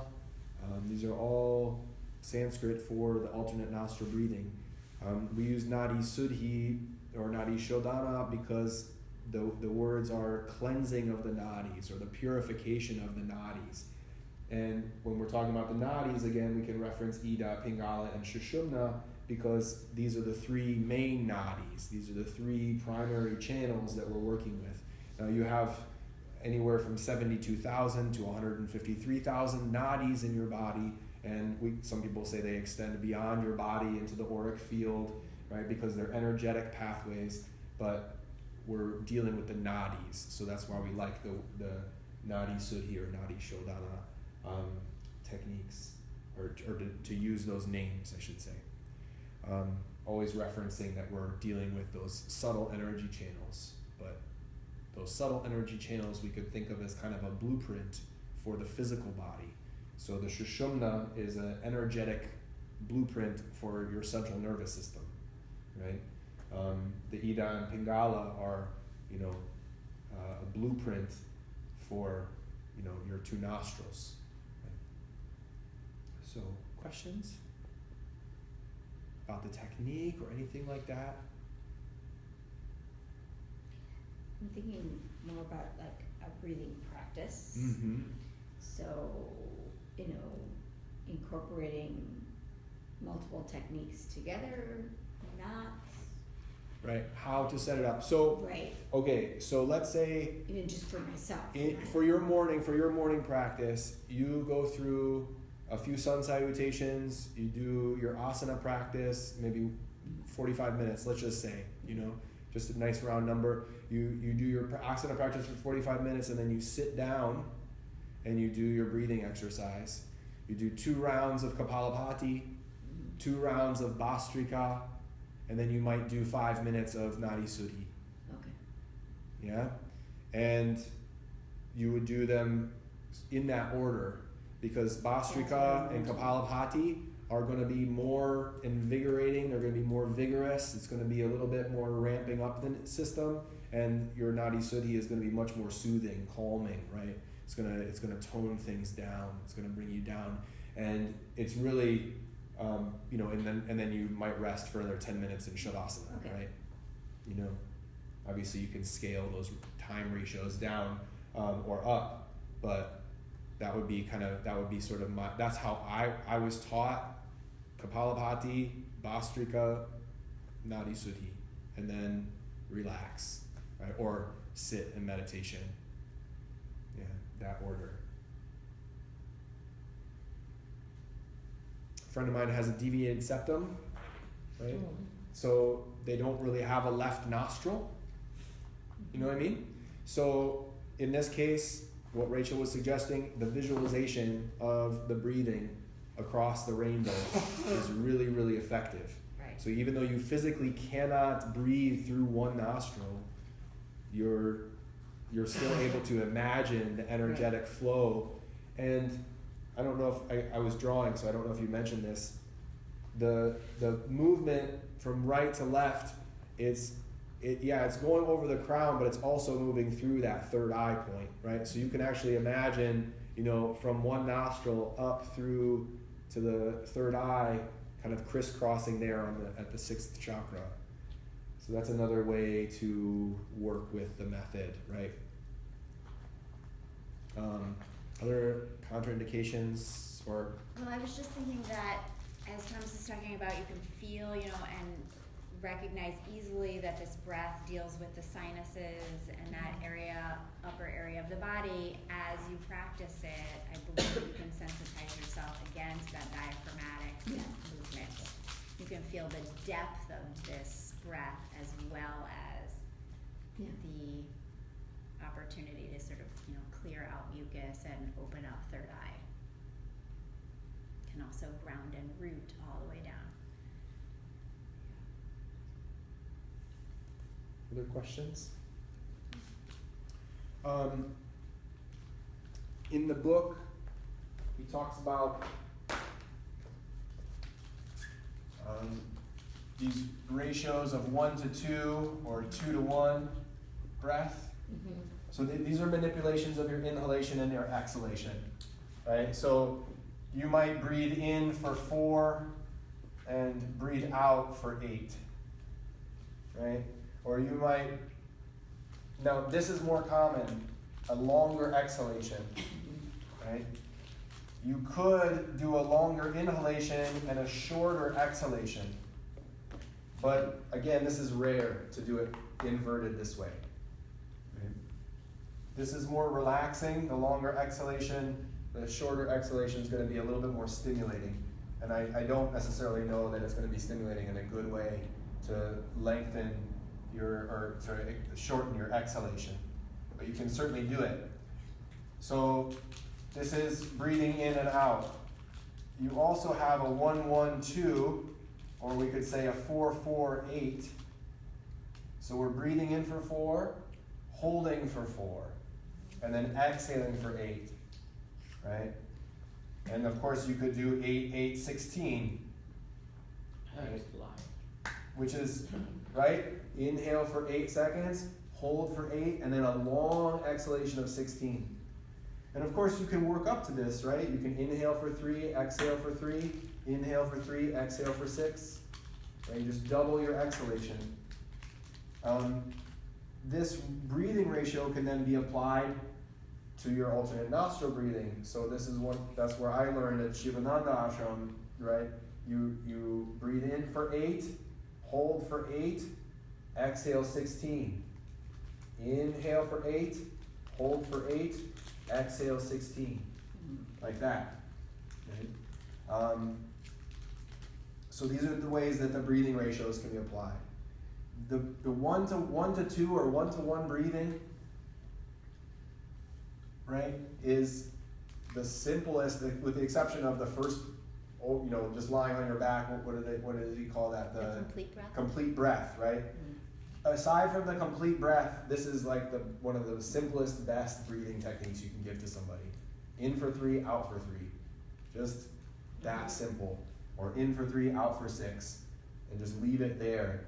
And you'll get so much benefit from that. Just through that kind of breathing. There's so much to be said for that simple technique. But this is then the way that you would ramp up your Nadi Suddhi. That's all. Any other questions on this?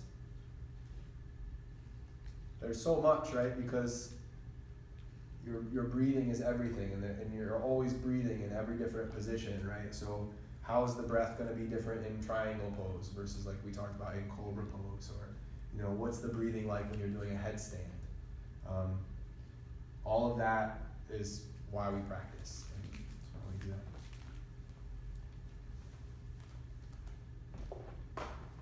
Are there any questions on the techniques of how to do any of the 3 breaths that we kind of went over?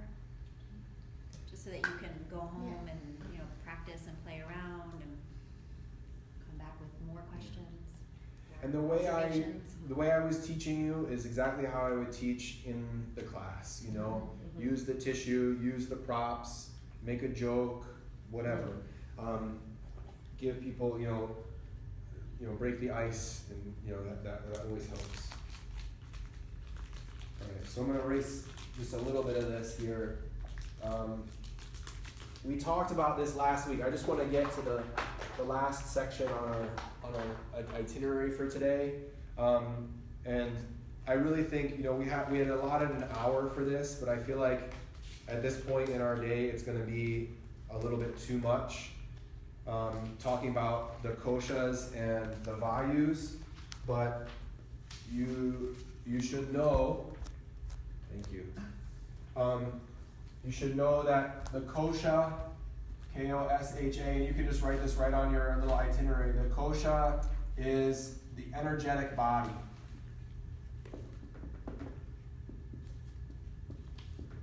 And then the vayu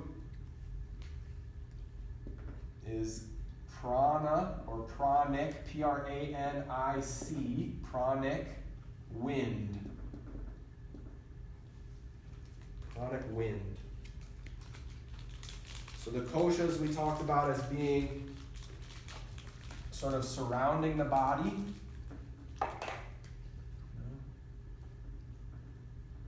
As this sort of auric field, right? And then there are multiple layers of the koshas.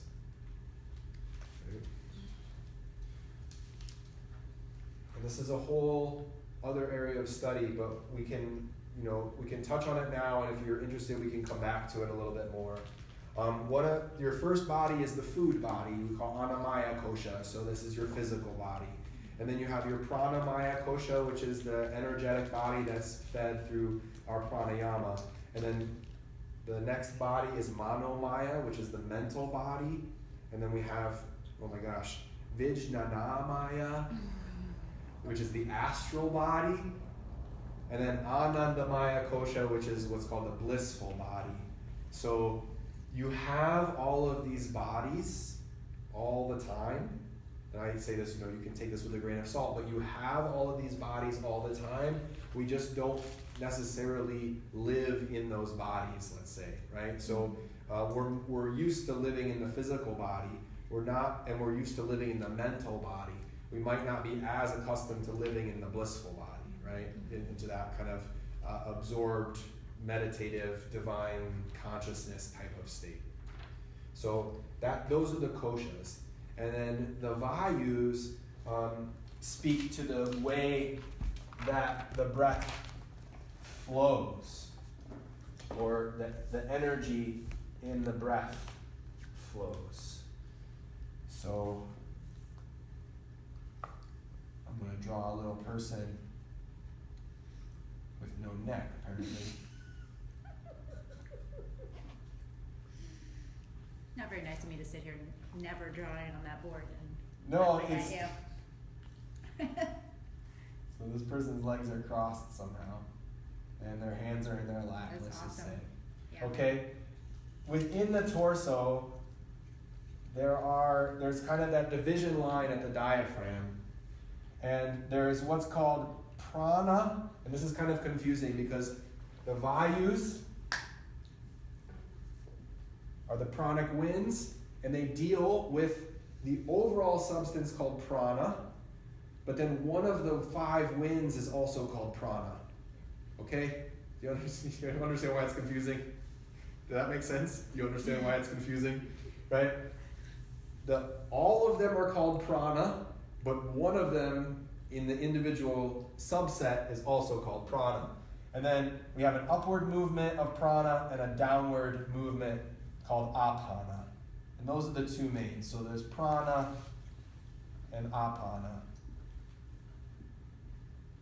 And those are the upward and downward movements.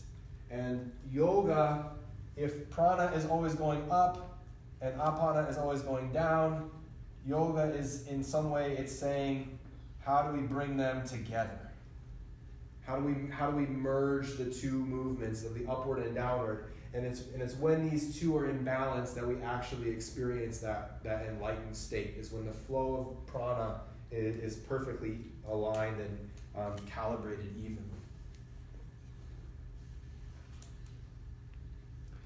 In addition to prana and apana, you have samana, which moves side to side.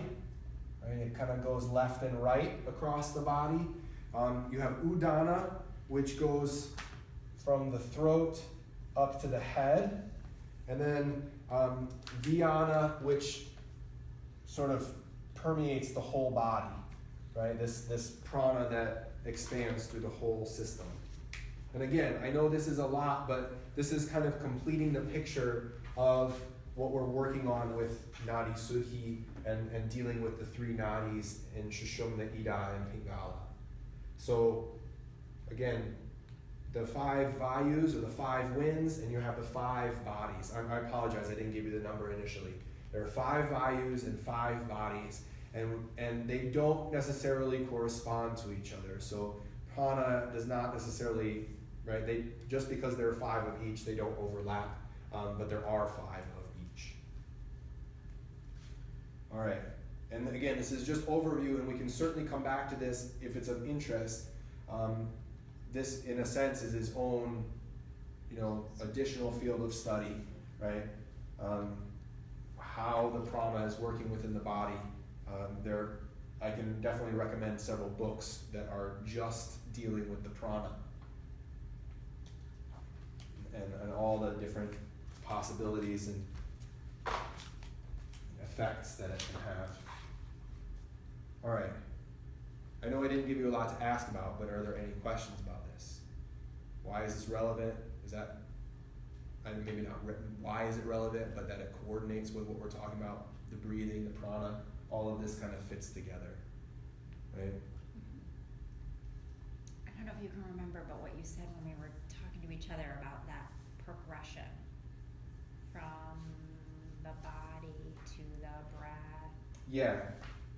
Do you remember what you said? It was so brilliant and I can't remember. I don't remember exactly what I said, but one of the things that we were discussing was the asanas are going to deal with the physical body, the breathing is going to deal with more mind and emotions, and then from there we're progressing towards what we could call like the astral bodies or the energetic bodies. So then we're dealing more with, again, more mental, more emotional, and then also what they're calling the bliss body, and the akasha, or the universal subconscious body is the best way I can put akasha. The collective unconscious body, right? Something like that.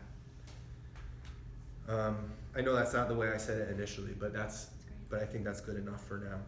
It's enough to go into it that way.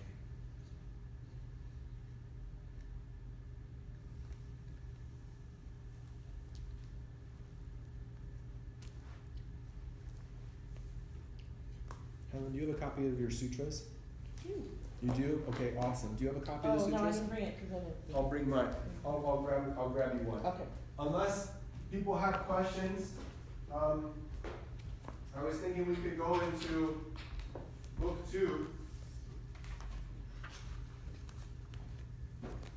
of the sutras.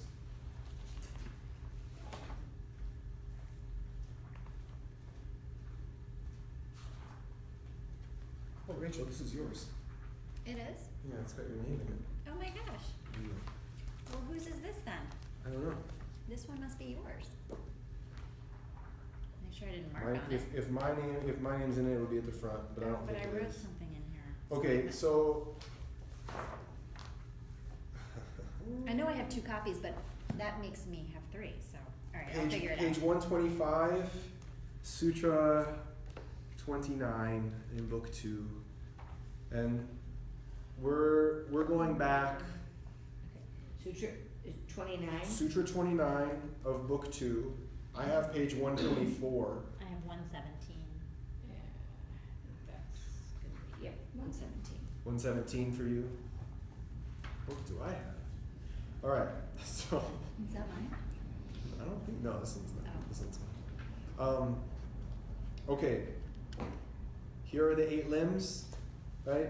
We went over this at the very end last time. We were all falling asleep, and we might be there right now as well. Exactly. So I apologize. Feel free, take your time, come back to this.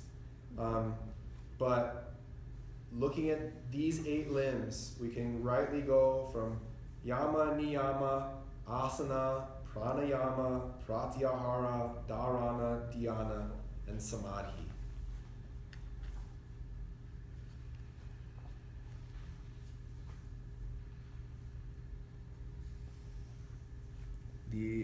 The system here, the 8 limbs of yoga, called Ashtanga Yoga, again, not to be confused with Ashtanga Yoga of Patabi Joyce, right? Patabi Joyce took this term, Ashtanga Yoga, and made his own code of movements and sequences and particular subsets of practices, and he's called the whole thing Ashtanga Yoga. And a lot of Western practitioners, although he's from India, since left his body, had his last breath, but there are a lot of Western practitioners of yoga that have also done the same thing. They've taken a word from yoga, from the Sanskrit, and used that to refer to their brand of the practice. So they've taken the yoga word, a Sanskrit word, and branded it, right? As we like to do in this country. We like to put a logo on everything and brand everything. So the benefit is that we can talk about it, but it is also kind of confusing. So when we're talking about Ashtanga Yoga, what we're talking about always is the Yoga Sutras, or unless we specify otherwise.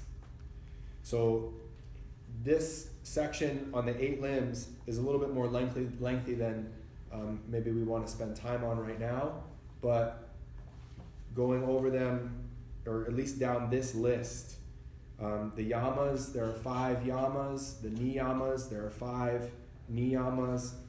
The asana, right? This is one of the 2 places in the whole of the Yoga Sutras where the word asana is even mentioned.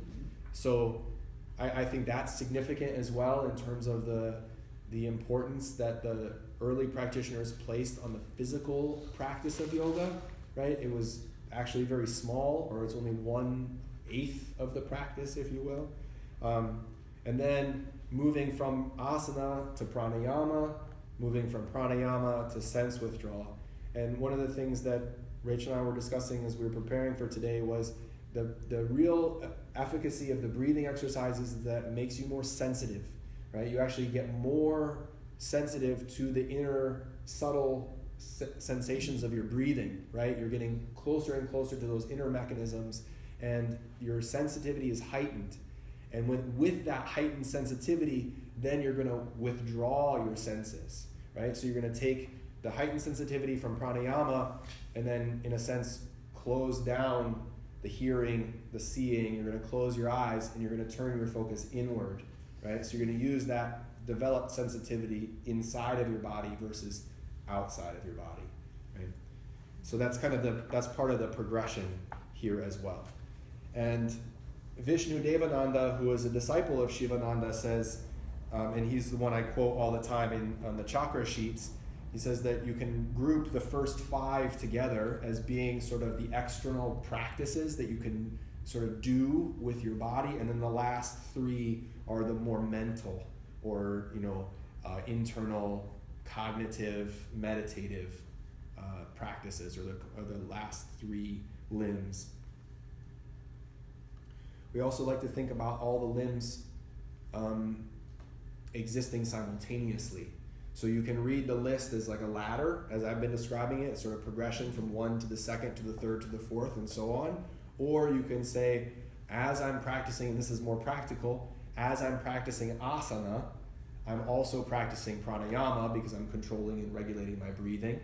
I'm also practicing ahimsa, or the yama of nonviolence, right? I'm not pushing my body beyond its limit. I'm paying attention to how it's feeling.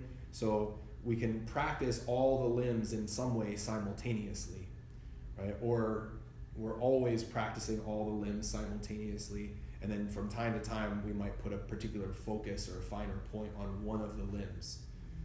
Does that make sense? Mm-hmm. Okay.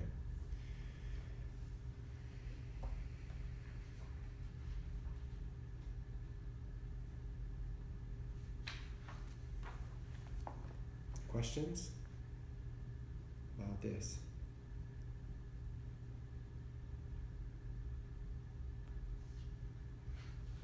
I know it can be a little tedious going over the book, but yeah, Tori, what were you going to say? Now I'm saying my brain is just like, I know. Yeah. from all that breathing and Yeah. relaxing. Yeah, Yeah. that's fair. It's a lot of information. So, to get. so why don't we end here our book study? Let's do a little 5-minute meditation, and we'll say goodnight. Yeah, Does that sound that's good? And I didn't mean it in a bad way. No, It's good. I appreciate you saying that. I'm always reminded of that Far Side cartoon. The ones Where when he the- takes out a different brain and this. The little boy. No, What? there's that one too. What? I forgot about that one. There's one where the kid is in class and he's raising his hand and says, "Can I be excused? My brain is full." Oh. Right. The other one is During the middle of the test, so and so secretly took out a bigger brain right. He's got like a little brain stash, and he's because it's the Far Side. this is the far, and anything can happen in the Far Side. All right. So As always, I just feel like saying not to worry about things that we brushed over quickly or that we did Yeah. not get to. We will get to all of it by the end of these 200 hours together, even if it doesn't end up being in exact order. But Yeah. we're gonna we get to got it. all We got to. of it. You guys got it. We We did. got to most of it today. So that when we're finished with our meditation, you can just float out of here. All right. Homework: Gita chapters 5 through 8. I'll email you an updated study guide. If you're still a little bit behind in the readings, use the study guide I sent to you. If you need me to email it again, or I'll email the updated version. It'll have everything on it. And And I'm not going out of town. You're not gonna go out of We're town. just gonna pick her up on the 22nd. So I'm not going This is- away next week. So you'll all be here next week then. Next Yeah. week I'll be here. Wonderful. okay, Okay. that's awesome. We'll be sure to do the alignment Are next week. you going away for the No. Veterans Day? No, we were gonna go You're not down gonna and be see on- her, but we're just gonna pick her up on Okay. a Friday. Right. But So- you're going to be gone the 10th, right? I will Helen's still definitely okay. be gone the 10th. Okay. All right. So next week, if you can, bring your schedule. If you have some kind of Yep. digital or a written schedule, so we could try to find a Friday night where we can meet. And also next week, since everybody's going to be here, we will get into sequencing and alignment, right? So we're going to be getting into more of we'll go through the class arc. We'll get into sequencing through like we did today, kind of the overall bell curve of the class, and then also the more fine-tuned, okay, I'm going to go from this pose to this pose. Why am I going from this pose to this pose? What's the methodology and what's the point of putting this pose first before putting that pose second? Much like we were talking about the order of the breathing exercises, it's a good idea to travel this way. So, yeah. And then we don't meet one Sunday in November, right? Is there one that? The one that's in the Thanksgiving weekend. Yeah, the Thanksgiving weekend, which is I think it's the last Is that like weekend. the 30th or something? 30th, Yeah. I think it is the Okay. 30th, yeah. Yeah, that Thanksgiving weekend we won't meet, and then we have 2 weeks before in December, and then we're off for 2 weeks, and then we come back And for a few weeks in January. weekend before Thanksgiving, I should be back in time, but I'm in Austin for a conference, and I scheduled my flight so that I could Come back. be back in time. Awesome. But if Will you just email Yeah. if If- anything Oh. doesn't go? I have to go to a wedding. On the 24th. Of November? That's a Sunday, isn't it? It is. That is the 24th is the Sunday before Thanksgiving. I will have to So go okay, there. so I'm just gonna make a note that we will miss you, Tori, on the 24th. Yes. Just Yeah, Mhm. cool. buy a dress. Darn it. Like buying clothes. Well, Dress I get- shopping. I can only imagine what dress shopping is like. And I guess that Sunday of Thanksgiving weekend is actually December 1st. Yeah. That we have it, but we have it scheduled off. Yeah, it's off. Right. I'm just Yeah, saying, I didn't okay. realize it was It's not December wrong. already. Yeah. Okay. Yeah, it is. I think this year Thanksgiving is It's the last. Really late. almost the absolute latest that it can be. Yeah, Yeah. that 28th, okay. Okay, Because the 20th Friday. okay. So we're gonna find Fridays next week. And no stress, because the Friday is optional. It'll be great if we can have more of us there, but like I said, it's not required. It's catch up. It's review. Might do a little bit more chanting, but not right now. So, yeah, we'll just sit for 5 minutes. How about that? Sound good? Yeah, if you need to twist or any little shiftings, feel free. Doesn't have to happen right now or forever hold your peace. You know, you can do it once we start. So I'll ring 3 times right now and then 3 times at the end.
sound of Om.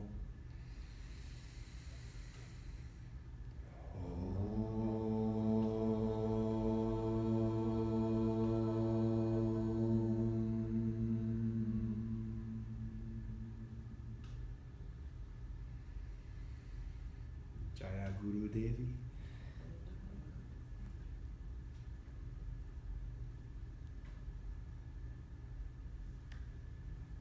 Namaste. Thank you. Thank you. Thank you. Thank you. Thank you. Thank you. Of course, take your time, but have a wonderful evening and have a wonderful evening. Yeah.